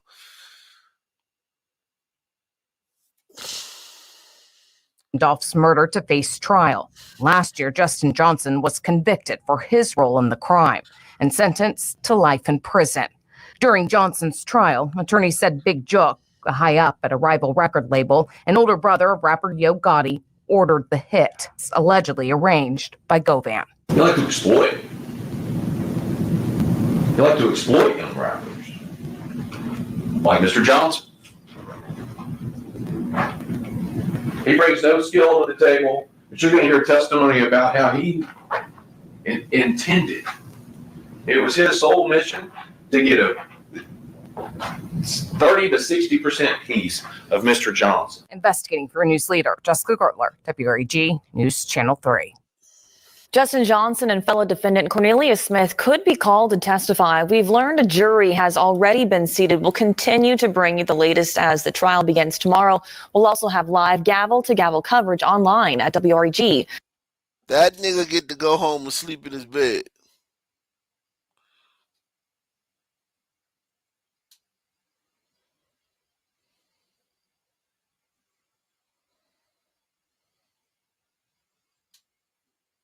All these dead rappers. All these fucking dead rappers.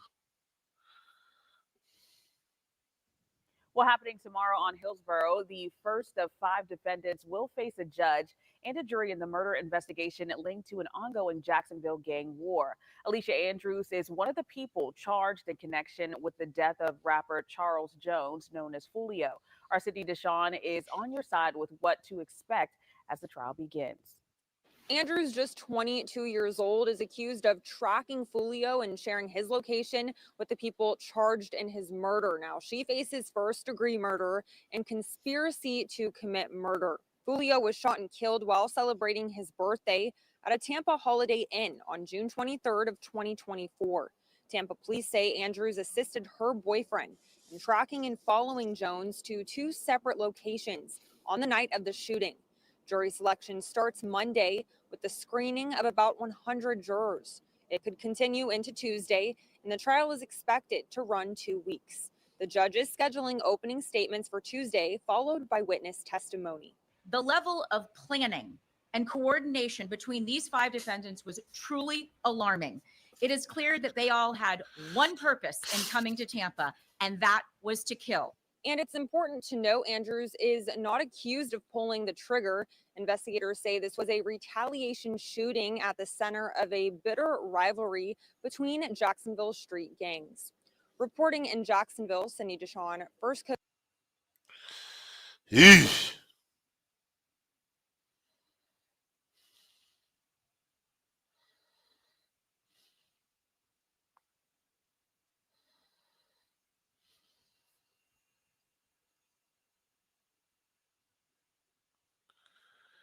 You niggas ain't got nothing better to do, man.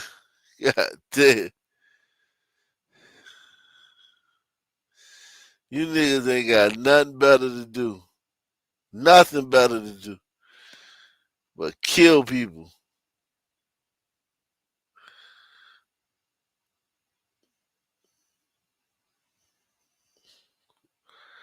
All the planning and shit they put into that shit.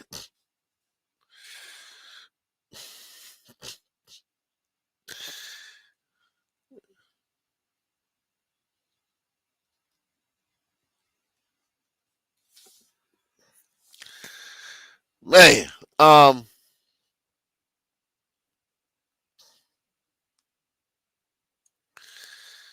it's funny how they can't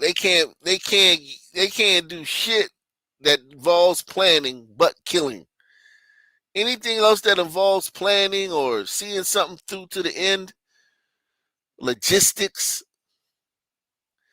niggas can't do it. Niggas can't run a fucking corner store.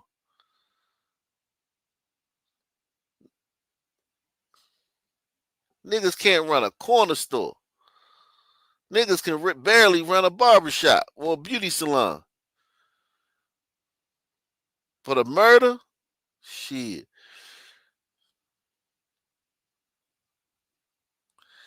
Niggas can do that. Fucking Christ, man. So many stories, man. So much going on, man. Salute to everybody out there, man. Everybody watching on X and everybody watching on YouTube, man. Let me drop the link, man. See if anybody got anything they want to say, man. Dropping the link, man. I'm gonna drop the link on X too, man. If you want to come up, you can come up, man. If you want to come up, you can come up, man. Drop the link on X too. These niggas, man. God damn, man. Anything dealing with like killing and shit, they there. They with it. You want to kill somebody? Oh yeah. You want to do something worthwhile? You can't find a nigga. You can't find a nigga.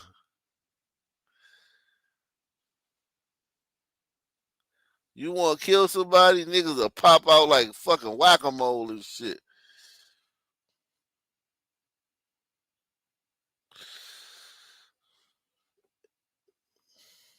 In 1990, more than 1,300,000 cars were stolen overall, one every 24 seconds.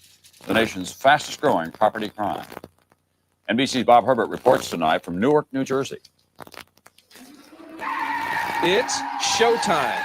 The car is a stolen BMW worth about $30,000. The maneuver is known as the donut. The idea is to leave donut-shaped skid marks on the pavement. Welcome to Newark, New Jersey, the car theft joyriding capital of America. At 5:30 in the morning last Sunday morning, they were doing the donut out here. And I went to the phone to call the police, and when I picked it up and I said, 50, he said, they're doing the donut, aren't they? I said, yes. I said, you know, and they never did come. Young kids plus stolen cars equal accidents. There have been so many at this intersection that the landlord has mounted highway guardrails outside his house. How many times have cars crashed into this house? 2 times, to my knowledge. You saw somebody get hit by a car? Yep. What happened? Car hit him and kept going. South on Osborne Terrace and just went through the light. A special police task force has been formed to fight the problem. It is found that I guarantee you they call these motherfuckers racist.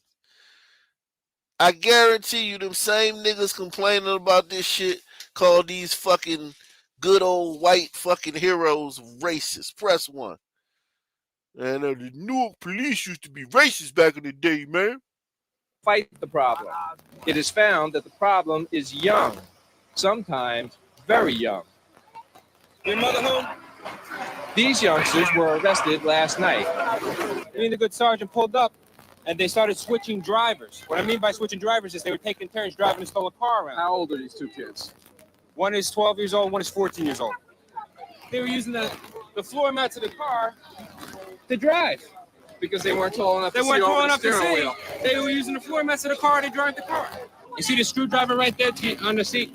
That's apparently what they use to break the steering column. This is the biggest problem we have right now in the city of Newark is the little kids in the stolen cars. And it's dangerous. It's the dangers inside. They don't know how to drive a car. Look how he's operating his car. He'll get killed. I got little kids in the street. I got people walking around with babies in their arms in this neighborhood. And this is the problem we run across. What's going to happen to these kids? Hopefully the intake officer will want to put them in the youth house for the night. But unfortunately, it may be overcrowded, and I'm sure we may not be able to get them in there. But the likelihood is that it won't be any more than one night. One night. Okay. If that. Even back then, they was giving them niggas slaps on the wrist. Even back then. Ock Nation News is made possible by contributions from viewers like you. For the kids, stealing cars is a big game. They get to joyride, do their donuts, taunt the cops, and they seldom spend more than a night in jail. But it's a game with a heavy downside, and sometimes the downside is tragic. 2 weeks ago, a 10-year-old boy was killed when a stolen minivan that he was riding in turned over. 3 days earlier, a 16-year-old girl was run down and seriously hurt by a stolen car. She's still in the hospital. The police themselves are targets. The young thieves get a kick out of aiming their cars at police vehicles and deliberately crashing into them. Sometimes they do it to see the cops' airbags explode. Despite the task force, despite the dangers, she's still in the hospital. Targets. The young thieves get the police themselves are targets. The young thieves get a kick out of aiming their cars at police vehicles and deliberately crashing into them. Sometimes they do it to see the cops' airbags explode. Despite the task force, despite the dangers, the thefts go on. How old were you when you first stole a car? 11. And how old are you now? 13. Have you stopped stealing cars or do you still steal cars? I still do. Why do you still do it? For the fun of it. Bob Herbert, NBC News, Newark, New Jersey. Some youngsters in Newark have been picked up 20 to 30 times for auto theft.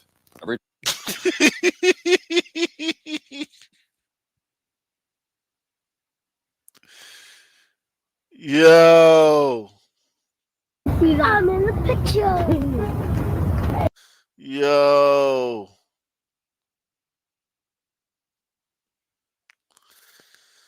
Yo.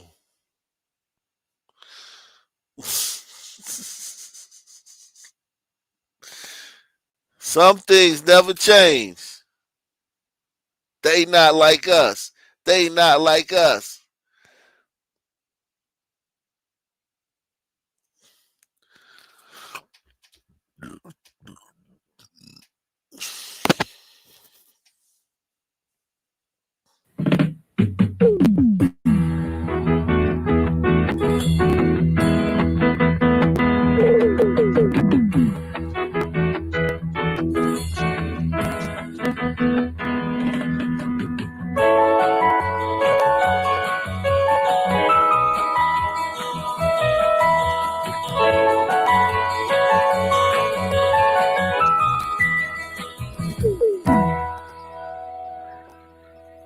If you're here just for a TV show and a one-night stand, it isn't going to cut it.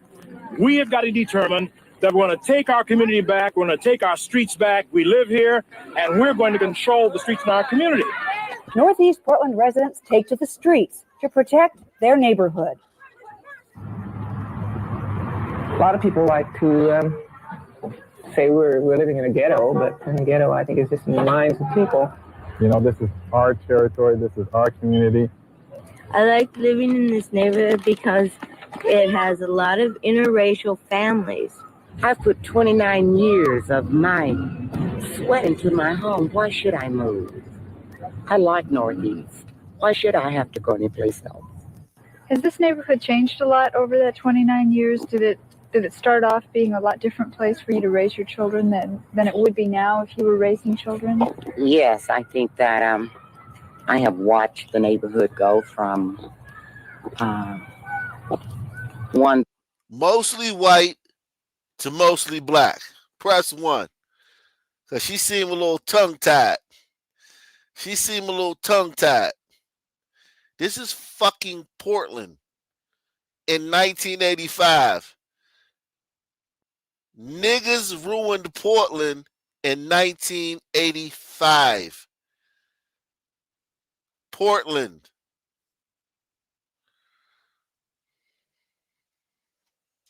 I like Northeast. Why should I have to go anyplace else? Has this neighborhood changed a lot over that 29 years? Did it start off being a lot different place for you to raise your children than it would be now if you were raising children? Yes, I think that I have watched the neighborhood go from one that I think everyone would have liked to have raised their kids in to one that we have had lots of concerns and lots of frustrations. And it's a neighborhood that we would love to be proud of, but in the past 3 years, I think that we have dealt with more drugs, prostitution than ever before. I have had to go out with sticks to make them remove themselves in front of my door. And I'm not too sure that is really all of my job. But when I call the police and we don't get a response, then we have to do the best that we can. You don't get a response, you mean the police don't show up? That's right. I guarantee you this old, she not even a boomer. She older than a boomer. She was born like the 30s and shit, the 20s.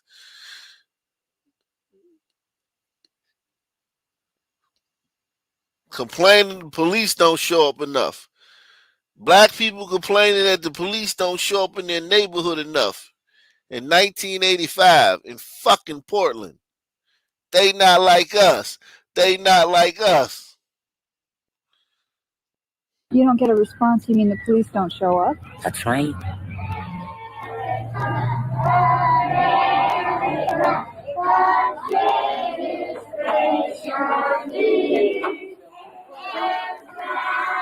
This is Jeanette Fagan School, and I'm Betty Jeanette Fagan Smith. And our location is at 606 Northeast Fremont. I've lived in this area for 30 years nearly. I'm a mother of 4. My youngest daughter, who works here, is Deborah. We are pretty family oriented because I know most of these parents. I've known them since they were small. And so most of them grew up here in the neighborhood with my kids as they grew up rather. So it is pretty much a neighborhood type of school. There are a lot of good people live here, a lot of good things are going on. It's a safe place to be. A lot of people would not believe you if you said it's a safe place. Well, they wouldn't know unless they lived here or came into the area and worked in the area. They only know what they heard on television or read in the newspaper. But it isn't as bad as it seems. Of course, those things that's happening on Union Avenue with the prostitutes and Alberta Street with the dope pushers, that's just one small area of this neighborhood. You know, if it's as bad as they say it is here, then a few blocks down the street near the Lloyd Center, it should also be as bad. But because it's not a predominantly black area, then it's not considered a bad area. Listen to what she says. Or read the newspaper. But it isn't as bad as it seems. Of course, those things that's happening on Union Avenue with the prostitutes and Alberta Street with the dope pushers, that's just one small area of this neighborhood. You know, if it's as bad as they say it is here, then a few blocks down the street near the Lloyd Center, it should also be as bad. But because it's not a predominantly black area, then it's not considered a bad area. And I think a lot of people are fearful of the area simply because it is a black area. This is my neighborhood. Not a predominantly black area, then it's not considered a bad area. And I think a lot of people are fearful of the area simply because it is a black area, bad area. And I think a lot of people are fearful of the area simply because it is a black area. Portland, 1985. A lot of people fearful of the area because it's a black area. They not like us. They not like us. Crime down though. Crime is down. What's going on, new guy? What's your thoughts, man? I thought Portland didn't have black people. It don't take a lot. You gotta That's remember, Portland's 7% black. Oh wow, yeah, that's not a lot, but 7% black. But there's like the 4 or 5 times factor you got to put in because they're going to be on the streets. So 7 times 5 is what you get. And also, they're probably going to be congregated in a certain part of town. Yeah, like in the heart of downtown, they'll just kind of be there. Yeah. So what she's saying is fucking correct then. Yeah, like people don't want to be in those areas. I mean, what's the problem with that? I think she's trying to say that it's something that's racist that people don't want to be in the black areas because, every single black person is not a pimp or a thug or a pusher. Yeah. Every single one of them is not that. Yeah, the whole not all. That'll be the death of us, won't it? It's just. And when is this? 75? When is this? 85. Okay. Well, same difference. It's like a long time ago, and it's still the same bullshit going on. Yep. On Union Avenue with the prostitutes and Alberta Street with the dope pushers. That's just one small area of this neighborhood. If it's as bad as they say it is here, then a few blocks down the street near the Lloyd Center, it should also be as bad. But because it's not a predominantly black area, then it's not considered a bad area. And I think a lot of people are fearful of the area simply because it is a black area. This is my neighborhood, and I like it. Mr. Whitaker, whose is this? The short? Mr. Whitaker, I'm advised you have your rights also, sir. You do have the right to remain silent. Anything you say can and will be used against in the court of law. You have the right to... This is heroin. And this is what? Free-based out cocaine? Okay. Of course, you don't mind if I have that test to make sure. Cocaine, which would later be known as crack. Okay. Where'd you get the cocaine from? The same guy. He's there all the time. Okay, where? I live in the surrounding area. I have family, I have friends, I have a mother-in-law that lives in the neighborhood here. I grew up in the neighborhood, and I just have a certain, affinity, attachment to this neighborhood. I like it. Well, for one thing, I think it's important that the kids up here have some type of role model, other than just the pimps, the prostitutes, the dope peddlers. If a child just sees all that, then when they become older, they believe, well, geez, when I was younger, all these things were socially acceptable. Now that I'm older and things become difficult and I can't make it in life, I'll do the same thing. What's it like to drive through your own neighborhood and see people like that out on the streets selling drugs and turning tricks, and they're not afraid when you come by? It's somewhat disheartening, because you hate to see any human being involved in something like that. Sometimes I drive through that area and I look at it and I can reminisce. I see myself standing on the corner walking down the street. I see myself walking from Humboldt School down the street on home, And you just look and you say, geez, well, by the grace of God, or for some reason, I didn't turn out like a number of people did. These guys are always up here standing on the corner, allegedly selling.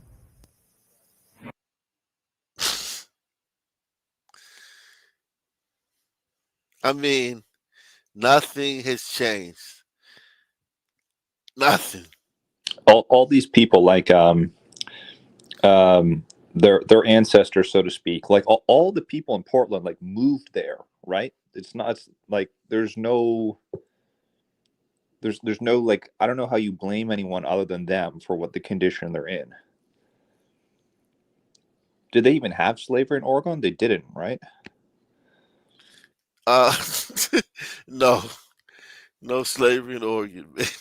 Didn't they have this thing where like there was no slavery, but like there was like a black exclusion like law was passed. Basically, they tried to make like the state like free of sons. I knew there was something.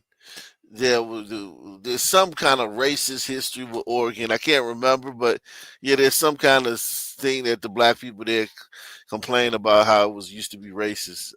I might have to research that. I think what they're saying is like it's true. Like there was like slavery was outlawed, but they also like, I believe, made it so that sons couldn't move to the territory.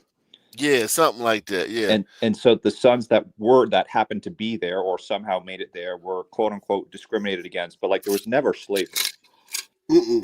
So all these people we see on the screen come from the South, right? Like at some point, their ancestors voluntarily decided to move to racist Oregon, apparently. Like, so the gliders just wanted like free association. They just didn't want to deal with the bullshit. Yeah, I mean, think about it, man. Like, whatever their fears were that wanted them to keep black people out of Oregon, the second black people showed up, they proved them right. The second they showed up. Yeah. Allegedly selling. That's why a lot of times you have these guys that'll run up to cars that are just driving by, and you'll have 2 or 3 people, and they'll be just like brokers on the floor of the New York Stock Exchange. They'll sit there and they'll be bargaining for how much they'll sell a bag for. And the old curbside service there. The old curbside drive-up service. I love when you got a camera. They don't want to stick around. It's like they're ashamed for some reason. How can they go in their own neighborhood and do it? The people up here do care about their neighborhood, and they are willing to become involved in it. They're not content to just sit down and watch the neighborhood deteriorate. Don't seem like the police can do anything about it. The citizens got to take it upon themselves to try to stop this from going on, because we got kids and we got to try to protect them. Well, surely you can't afford to stay out here every day, though. Well, if we have to, we will, until we can get this cleared up. This is my son, Donald Page Jr., and he's out here. He's out picketing because he's tired of having all these drugs in the community, and they're so close to his school, and him and all his other friends, they can see what's going on, and these people are setting a really bad example for the children at Martin Luther King Elementary School. You know what they say? Yeah. Martin Luther King Elementary School. That was their first mistake. Yeah. It's no, these people are like fucking despicable, to be honest. Like this Boonquisha is holding up her dumb little sign, knowing that it's her people who are like creating this issue. I think what she's trying to show is that, like, hey, me and my son, we're some of the good ones. We're not like, we're black, but we're not with it. It's kind of like the same thing when black people make I got black fatigue too videos. You know what I'm saying? Yeah, this is the 1985 version of that. Yeah, so it's like, she's just like, yeah, man. And I would love to know where her son grew up, like what he ended, what his story, arc. Because he looks about my age. This would be 85. He looks like he's about 7 or 8. Yeah, he's about my age. It would be interesting to see how he ended up. Having all these drugs in the community, and they're so close to his school, and him and all his other friends, they can see what's going on, and these people are setting a really bad example for the children at Martin Luther King Elementary School. You know what they say? Yeah. You go home and we'll go home. What does that mean? Just go somewhere far away where there isn't any children. My heart hurts when I come out here, but how else am I going to get some money? If we not robbing, we not stealing. There's a lot of these people out here got kids that take care of family. How does they eat? Like, we ain't having no jobs. We not out here robbing. We not out here stealing nothing. We just having a legit business. They giving us money. If your getting over means that we have to suffer as a community, you can't get over like that. You're going to have to find some way else to get over. You can't get over by putting us down.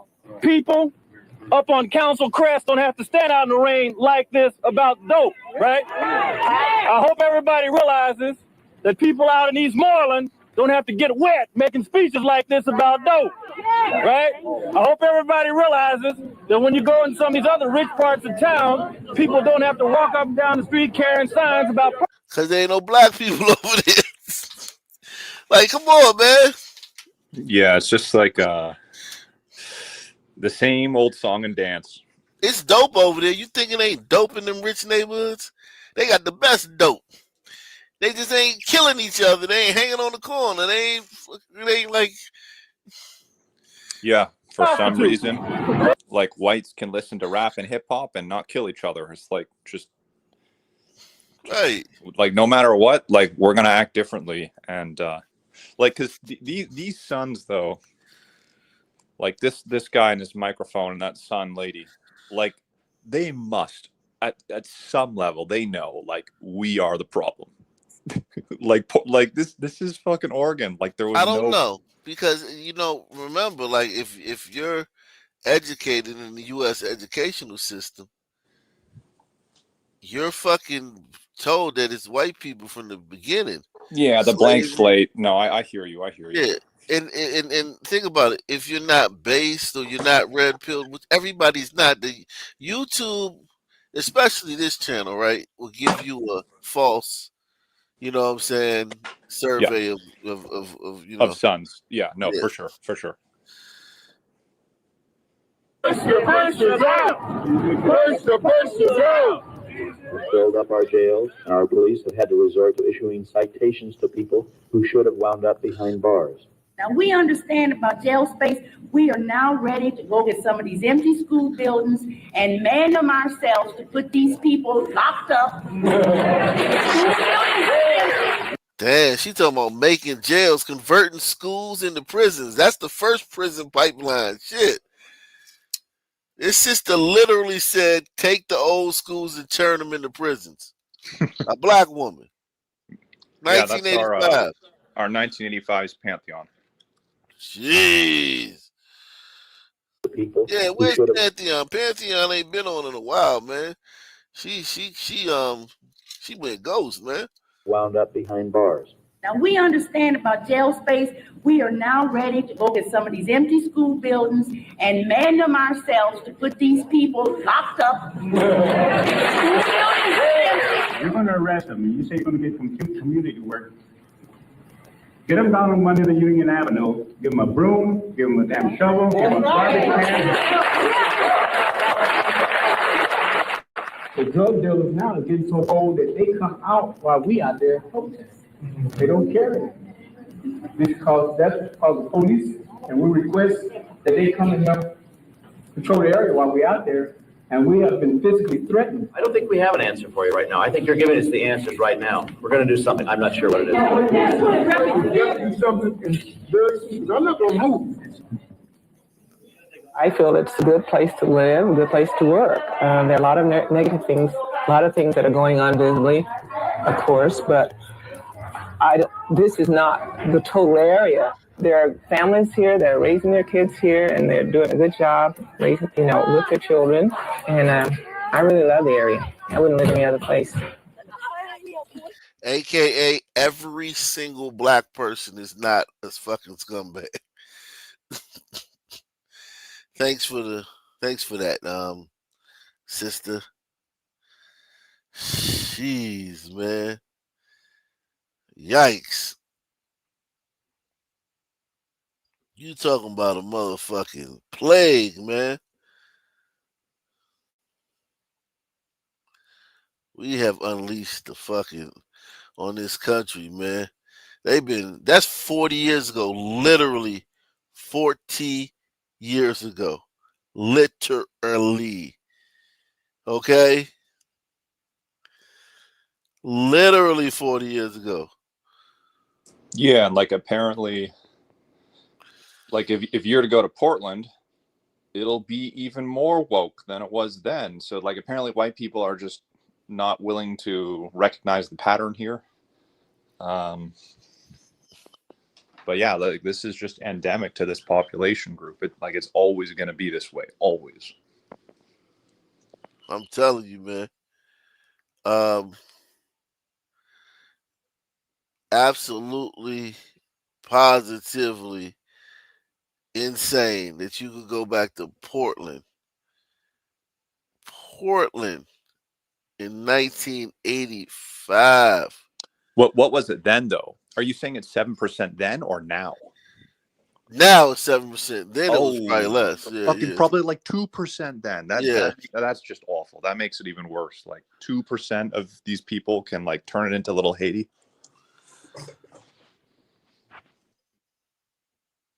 May be going. At the moment, the so-called. This is New York in 1968. Jesus Christ. We're talking about like just these documentaries that they did back in those times. It shows that it was a problem. You know what I mean? Like it was a huge problem because TV space, there weren't but like so many channels. There wasn't cable back then. This is before cable even, right? So you got like ABC, NBC, CBS, and then you got like maybe two other channels, channel, 20 and whatever, UHF, whatever, two other channels, right? And they're taking up a lot of their 24 hours a day time talking about blacks and the problem that they're wreaking on society. Yeah, it also dispels those like dumbass like old head narratives of like, oh, back in my day. Yeah, back in my day, we used to put them up. We used to put the dukes up and fight. We was real men back then, man. We weren't, you know what I'm saying? We weren't like these guys nowadays shooting and everything. We was no, you were worse. Actually, you were worse because there wasn't cameras everywhere. There weren't cameras everywhere. When I die, there'll be bullets and gun smoke. You don't like my lifestyle? I'm rolling with the New Jack crew. And I'm a hustler. That's what's called gangster rap. Hardcore, street tough lyrics of Los Angeles-based groups like Ice-T and Niggers with Attitude, or NWA. Their angry style with its racial slurs, deliberately shocking lyrics, and brutal images of life in South Central LA have stirred controversy even as they have sent rap sales soaring. I'm a nigga in America, and that much I flunk. Cause when I see what I like, yo, I take what I want. I'm not the only one, that's why I'm not bitter. Cause everybody is a nigga to a nigga. Ice-T's single, Cop Killer, even sparked a national protest. But cops were not the only objects of derision. Women were too. More controversy was sparked by the frequent use of words like bitch and whore. Still, gangster rap continued to sell. This song by Dr. Dre currently ranks among the top-selling albums. To its supporters, gangster rap is a form of social protest, a kind of street theater, the heartbeat of urban America. But to its critics, it is simply an attempt to manipulate racist stereotypes for profit, to sell records. We strongly believe that it is our Christian, moral, and social responsibility to speak out against evil forces. It is that opposition that is creating the first real backlash to the music, a backlash born in the same place that gave birth to rap, the Black community. Recently, opponents of hardcore rap gathered at New York City's Abyssinian Baptist Church in Harlem to say enough is enough. It is not all right for our Black male children to grow up and be drug dealers, gang bashers, or stick-up kids. But your negative lyrics and videos are telling them that it's all right. Many of those who came to protest were primarily middle-class adults, educated working people, and parents who were insulted by the negative stereotypes of blacks portrayed in the rap lyrics. But negative rap is a slap in our faces. It lets everybody know to a certain extent that we as Black people must have low self-esteem, no respect for ourselves or anyone else, and we just don't care who we hurt as long as we're making a dollar. Sounds about right to me. Yeah. Yeah, exactly, right? I mean, the shoe fits. Yo, she nailed it, man. Like, I ain't even gonna lie, man. Yeah, we need to have her on the panel because that was like a bar. Yeah, she straight up nailed it. Stereotypes of blacks portrayed in the rap lyrics. But negative rap is a slap in our faces.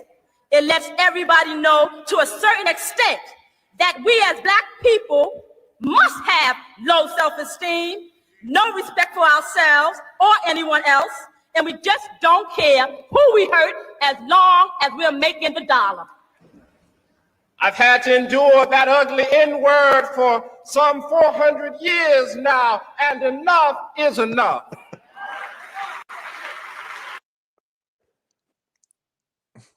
You're muted. That's the one who became the senator in Georgia. Remember a few years ago? Raphael Warnock, he's the one they wanted to put a Black person in Georgia. And yeah, he's a senator now. He's like one of the 2 or 3 Black senators in the country now. Ooh, just what we needed. Black women have been the objects of too much violence. They've been the objects of too much abuse and too much misuse, and enough is enough. The protest was organized by Abyssinian Baptist pastor Reverend Calvin Butts. Reverend Butts argues that he is not against all rap, just that which denigrates blacks through words and images. That rap, he says, casts a shadow on all blacks.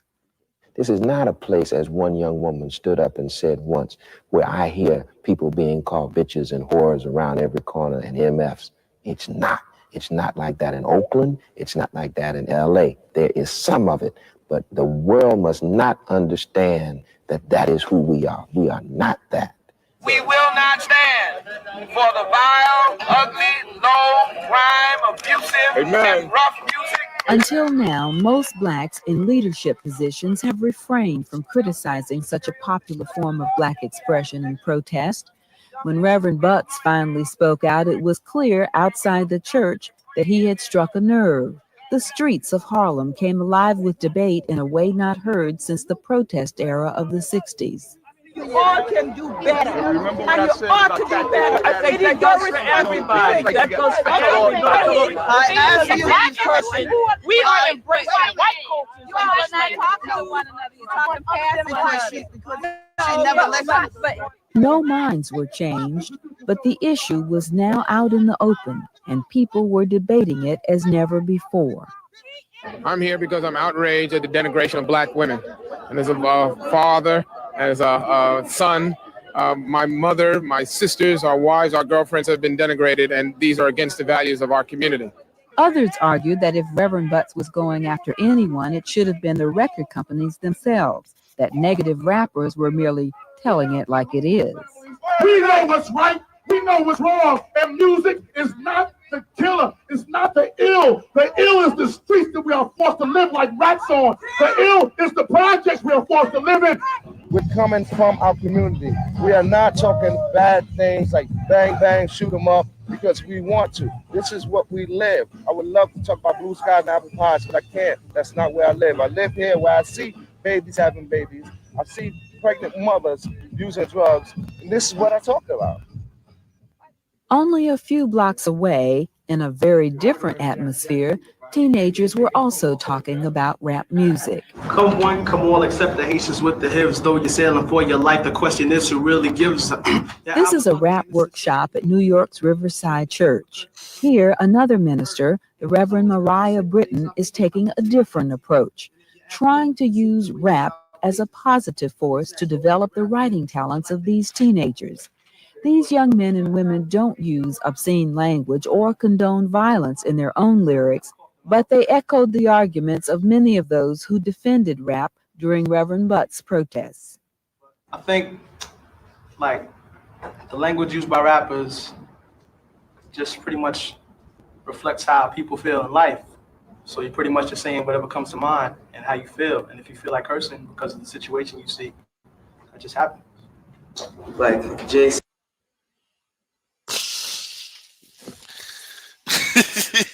Jesus Christ. Like when I watch this, if anything, I kind of feel like I'm on the side of like the ghetto blacks, because here's the thing, like you have these fucking church deacons, and what we're being presented with here is the bell curve.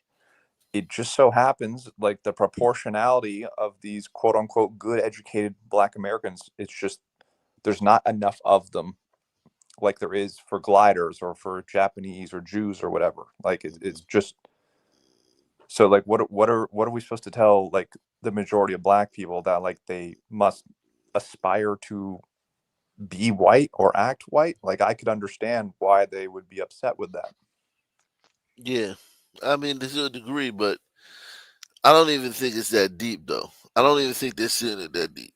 That's a very, like 360, layered way of nuanced way of thinking about it. I think it's more like what this guy said right here. I think he pretty much nailed it. The arguments of many of those who defended rap during Reverend Butt's protests. I think, like, the language used by rappers just pretty much reflects how people feel in life. So you're pretty much just saying whatever comes to mind and how you feel. And if you feel like cursing because of the situation you see, that just happens. Like Jay said, it's just a reflection of the times. This is harsh times now. So there's going to be a harsh music. So if you don't understand it, you're not really understanding what today is all about. To these aspiring rappers, the negative messages in some songs are no worse than in other entertainment media. But what about your integrity? What about what you stand for as a human being? Are you swayed more by the desire to make money and to sell the records, or are you led by your sense of integrity? Bottom line is entertainment. In the same way, you have to that'd be like asking an actor, or like asking Sylvester Stallone, well, how do you really feel about the way you're portraying people in Vietnam as just bloodthirsty killers and going around shooting people? Probably wouldn't have a second thought about that because he doesn't really probably know the first thing about Vietnam. Despite the gentle coaxing of Reverend Britton, these young people were reluctant to admit there was anything wrong with hardcore rap. Mike Abbott, an independent record promoter who was invited to speak to the students, says as long as that attitude prevails, negative rap will continue to sell. Record companies have been guilty in putting out too much of the negative rap. But, those decisions are based on what they feel will sell in the marketplace. It's a catch-22. If you put out garbage and the customer responds to garbage, you keep putting it out.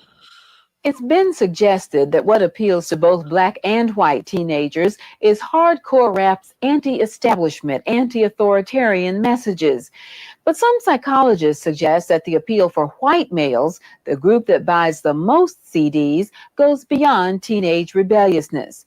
They argue that the appeal to that group stems from the validation of their worst stereotypes about Black people. For the congregation of Abyssinian Baptist Church, right. That notion fuels much of the drive against gangster rap.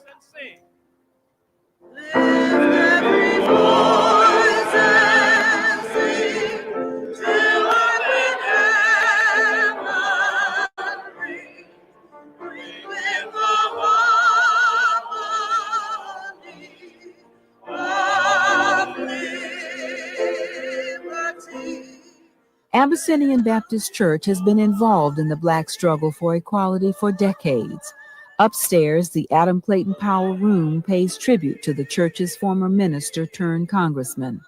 Old press clippings chronicle important civil rights victories.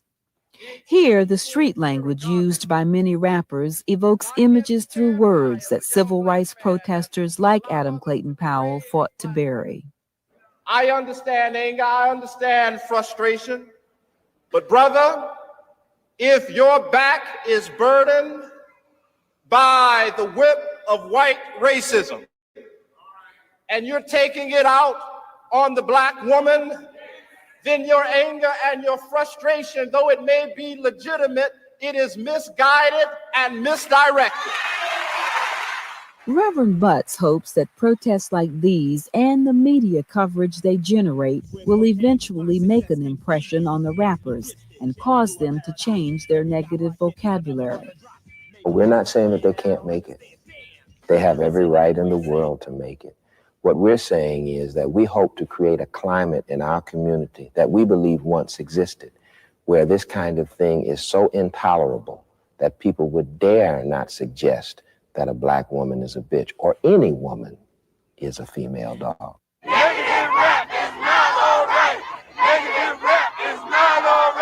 Since Reverend Butts launched his protest this summer, many other spiritual leaders have followed in Detroit, Dallas, and Los Angeles, all challenging not rap, but negative lyrics.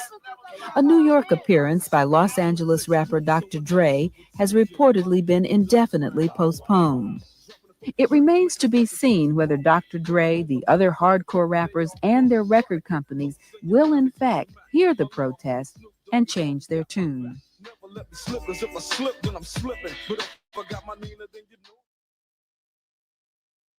So yeah, basically like 11 minutes of Negro babble for the most part. I think you're muted. It was on the radar though. It was on the radar. That's right. Yeah. It was a problem. Like it was a problem, and they were like, "Yo, hey, we got this problem." And they failed, and the bell curve won. Like that's what happened. Yeah, I mean, there was really nothing they could do about. No, because they're like, these educated sons, like they gave it the old college try, but like they just were out. You can't fight the bell curve and win. It doesn't work that way. Yeah, it's hard to it's like 1993. That would have been a good time to nip some. Now you got drill rap. Think about it. 20 years after that, drill rap came along. Yeah, like when you see that video of Ice-T, just he looks goofy compared to the drill rappers. Yeah. He looks like a fucking lame comparatively. Right, he's not about to go like kill anybody. No, not at all. Not at all. He's about to go to the set of Law and Order or something like that and do his scenes. So and these guys nowadays, they're killing each other. You know what I mean? Like literally. Yeah, it's just like the natural progression of like the black, zeitgeist, basically. Ice-T would have been the most mellow version of it, and then drill rap is, its most extreme version. Yeah, it never ceases to amaze you how far you can go back and find that blacks were literally like destroying things to the point where they were like, we need to document this stuff and make a fuss about it because this is really terrible what the black people are doing right now, or whatever they're going through at a particular point. We need to, we need to go out to the streets with our camera crews and our reporters and see what's going on. Like, what is going on out here? Yeah, because they're just, as a group, they're so fucking radioactive that if they're anywhere near you at all, like you have to deal with it. Yeah, you're going to deal with it. Like, yeah, even if you hide, it doesn't go away. Yeah, there's no escape from it. It's to the point where like Dan Rather, Tom Brokaw, they're like, yo, it's specials. I mean, these specials, right? It's so many of them it's so many of them that it's almost like um it's like this one right here. I know I've showed this one before, but I know we got a lot of new people in the building who probably haven't seen this one. But this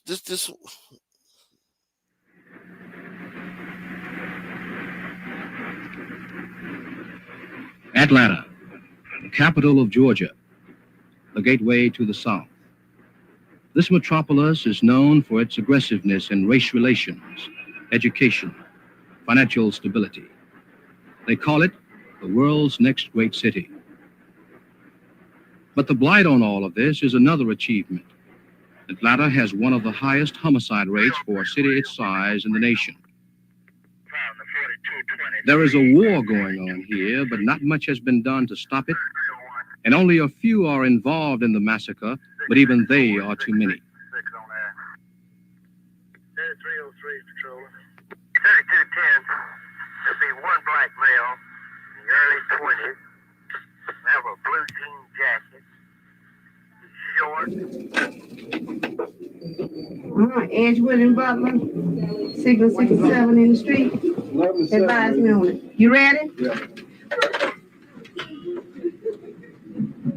What you driving? 34. Okay.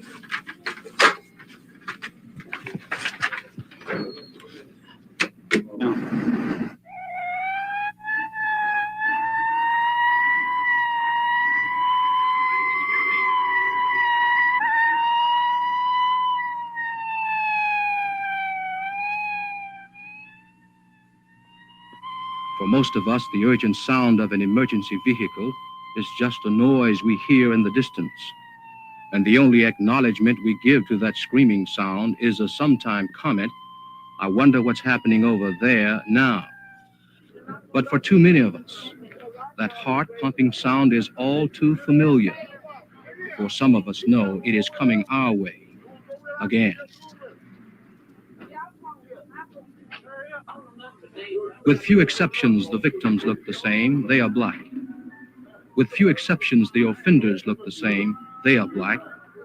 And the trouble is in the ghetto.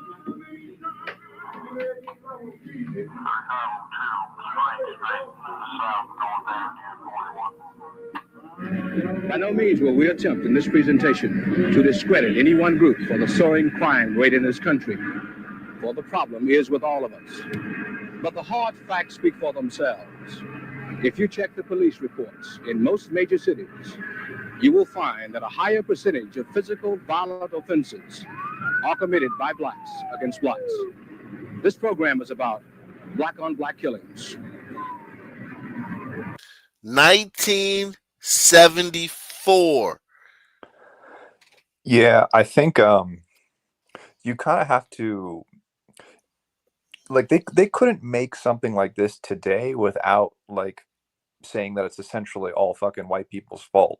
But back in the 60s and the 70s, I think time hadn't gone, like after the civil rights, I would imagine the whites, the Juice Crew, and the blacks were all on the same page, and they probably quite honestly believed that, the blank slate is correct, and, this is all just the result of black people being treated poorly, and if, we pass the civil rights and give them opportunity, it'll work itself out in like a decade or two, you know what I mean?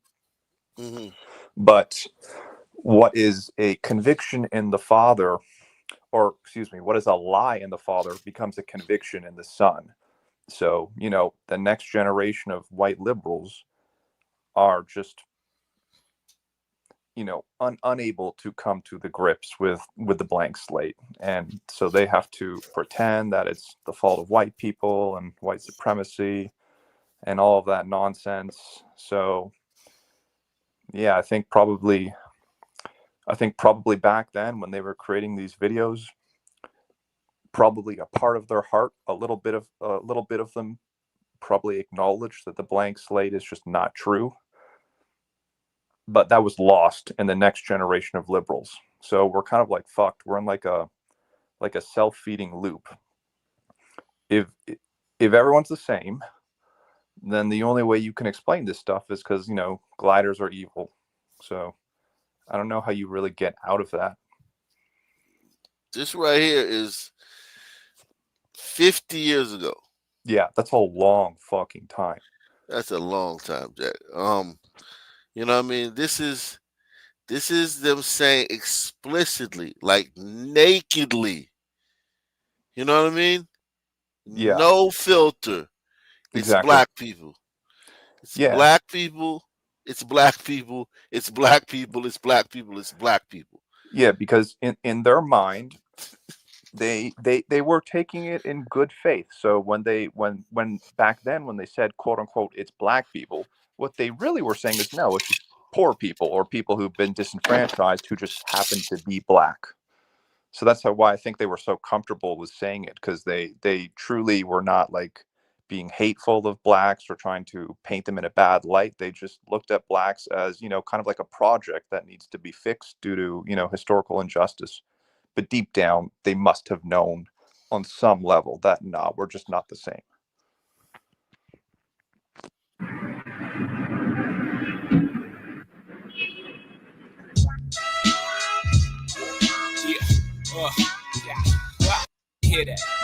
Matter the weather is to misunderstand the public image.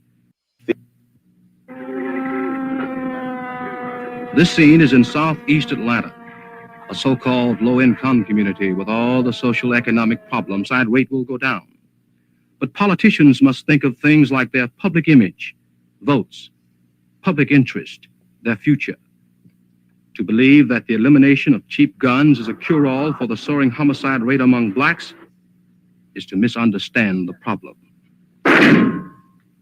Clearly, the kind blacks. We at CTB, like all people of goodwill, have worked toward the day when Atlanta became a total community. Today, Citizens Trust Bank serves that total community.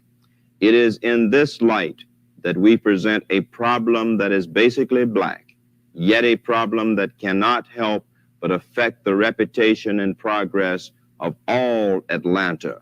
For this reason, we urge your careful attention. typical of such an area. But it could just as well be Detroit, Chicago, New York, Baltimore, or any city with a large black population. As of December 31st, Atlanta recorded 271 homicides. And if the homicide rate for this year continues as it has so far, last year's figure will be passed. Now, we are not talking about stranger-to-stranger acts of violence. That rarely happens. We're talking about people who, for the most part, knew or lived with, or even loved their victims. The question we raise is, why does it happen? Yes, okay, just hold tight, my man.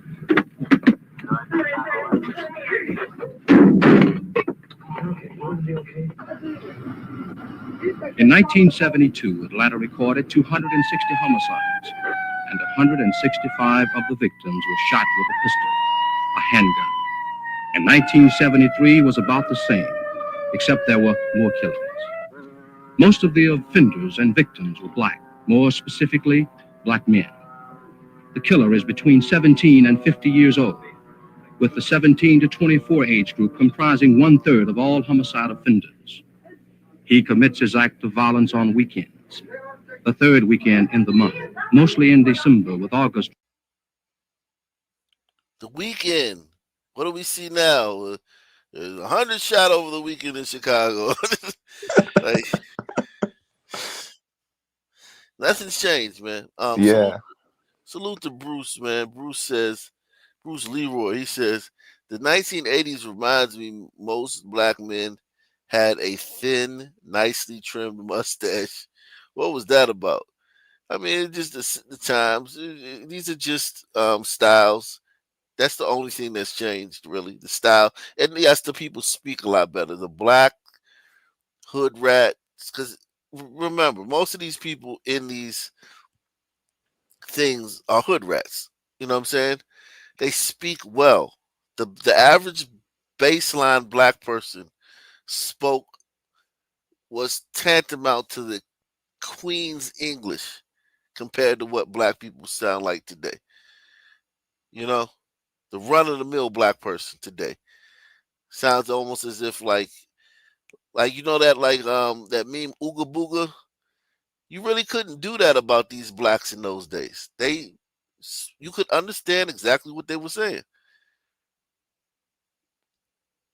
That's about the two differences. The blacks spoke well, a lot better, and they just dressed different.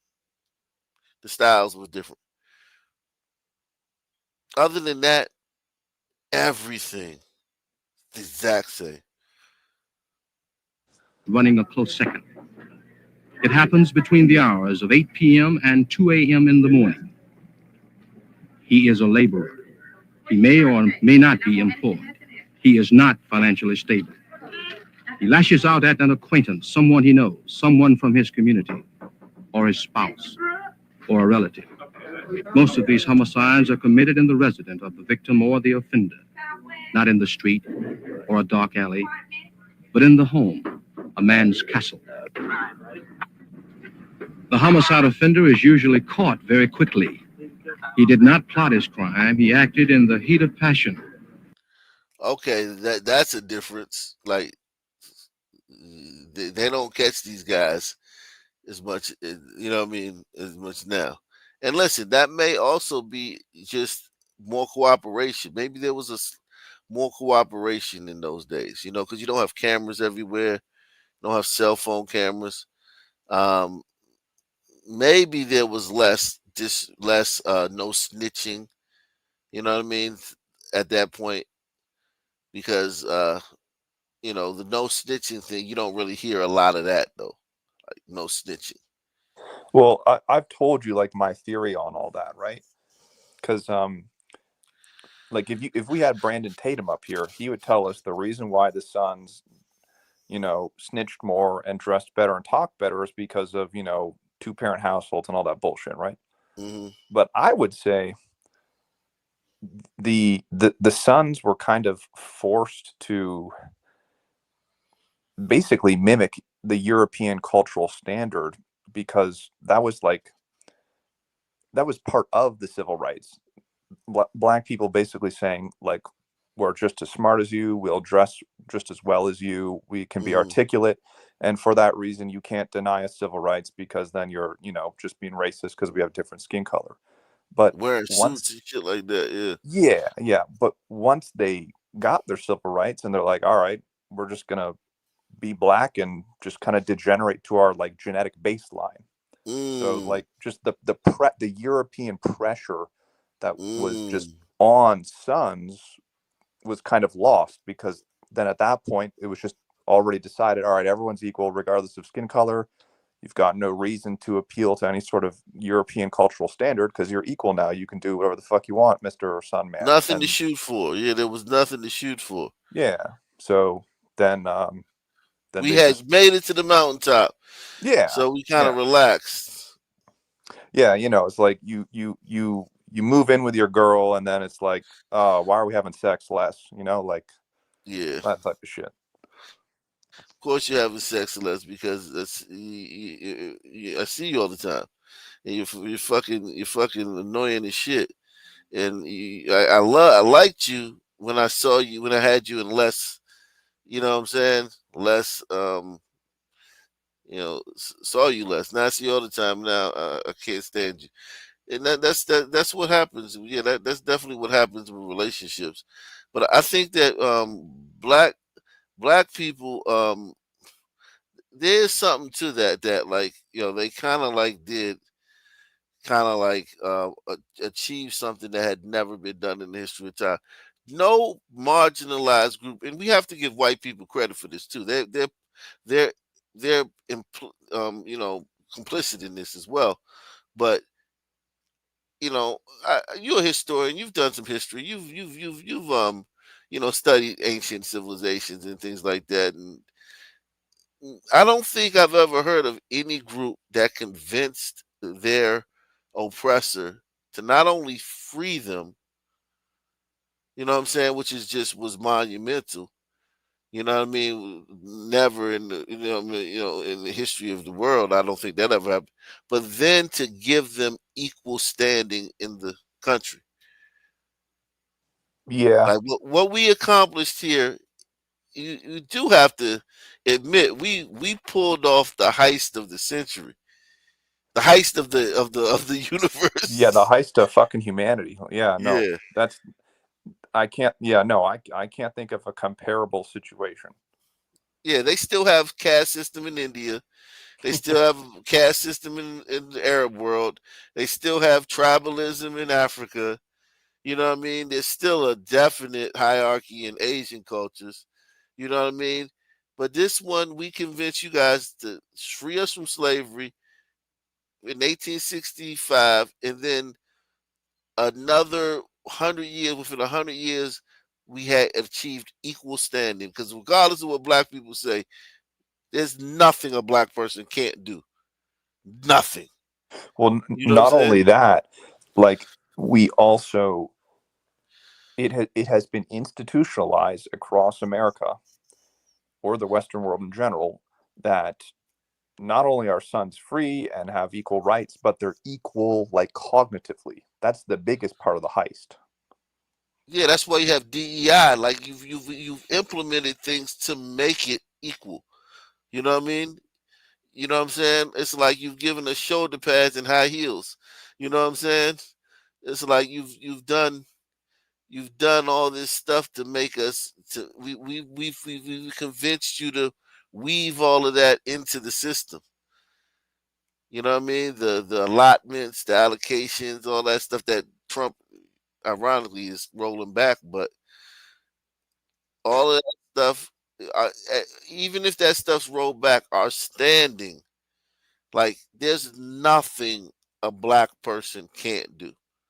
There's literally, if you ask even the most race baiter, fucking woke, fist in the air black person, okay, what can a black person not do? They'll be stumped.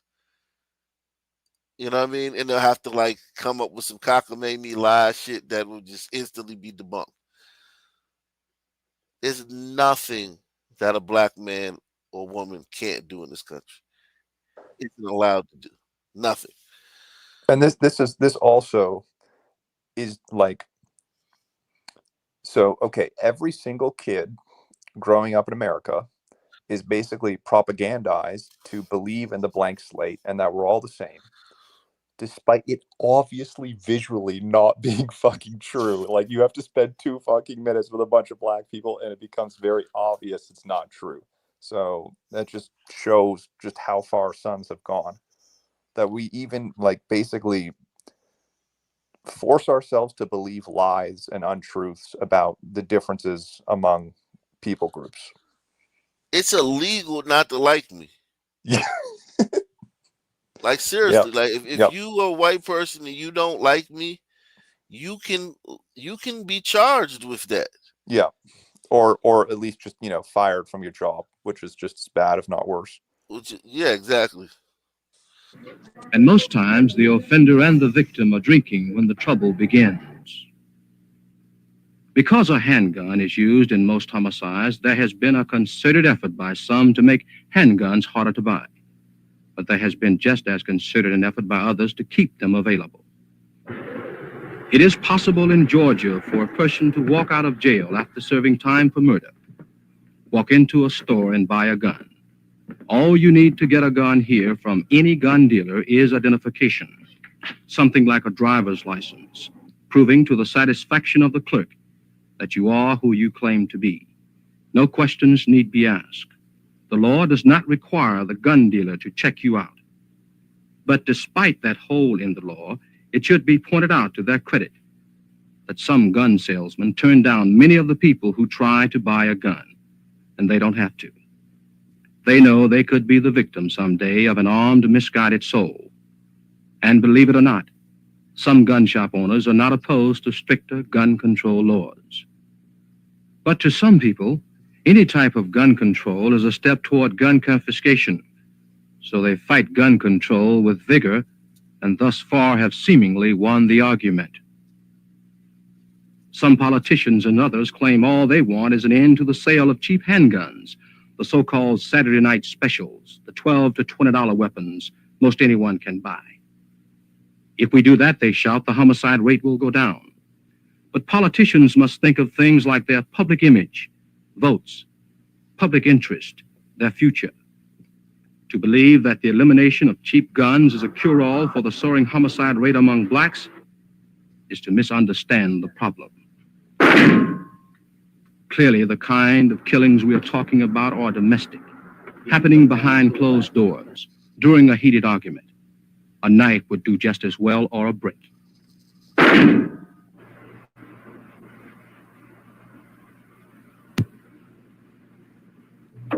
This man's job is to trace the flesh-rippling path of a bullet or death by a knife-inflicted wound, the cause of death.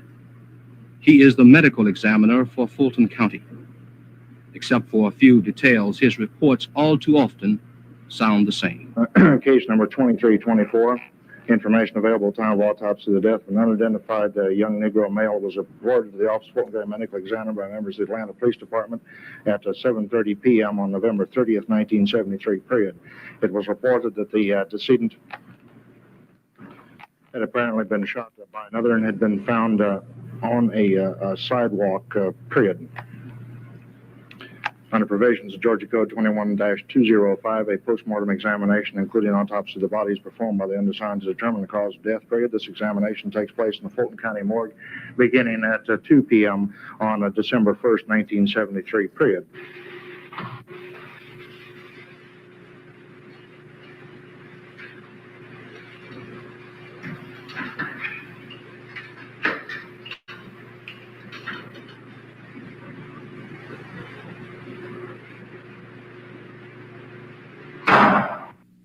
If gun control is not the answer to the problem of black-on-black killings in this country, then what is? Why is it that when we hear the wailing sound of an ambulance or see the flashing light of a police car, they are almost always heading toward the same neighborhoods? And except for the names to pick up the same black bodies, arrest the same black faces, could it be that there is something more violent, more aggressive about some of us? That's absurd. Now, it is a fact that the American society itself teaches all people to be aggressive.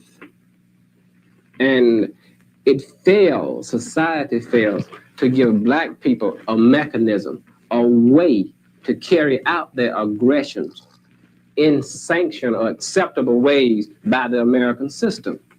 So the ways that we have to carry out our aggression is not acceptable to many parts of the American system, but it's not in anything which is biological. It is not something which is inherited. It's simple a choice of alternatives.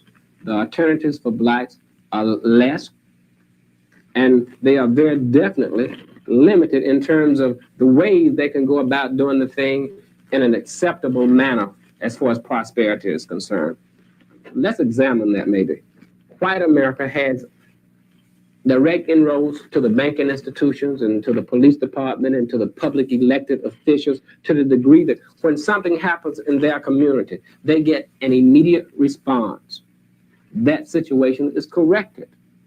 Therefore, they don't have to take the law into their own hands, kind of like white people that were vigilantes used to do. If a person is allowed to become a part of the American economic structure at the serious input level, similar to what the Jews did when they went to Miami and they were denied admittance to hotels. Because they were allowed to be a part of the broader economy, they went down and vented their frustrations. I think this is like kind of like the first hotel. Like, what the fuck is he talking about, man? Yeah, he's like a mulatto hotep of some sort. Yeah. Salute, man. Great show, man. Great show, man. Great show, man. I think that's a good place to end it, to see, like, okay, so yeah, they had these types back then. And, yikes. Yeah, nah, nothing has changed. Yikes. Same black time, same black channel. We trying to get 10 people share this stream. Make sure you share the stream. Salute to everybody that's contributed. Ock Nation News is made possible by contributions from viewers like you. Thank you. Out of here.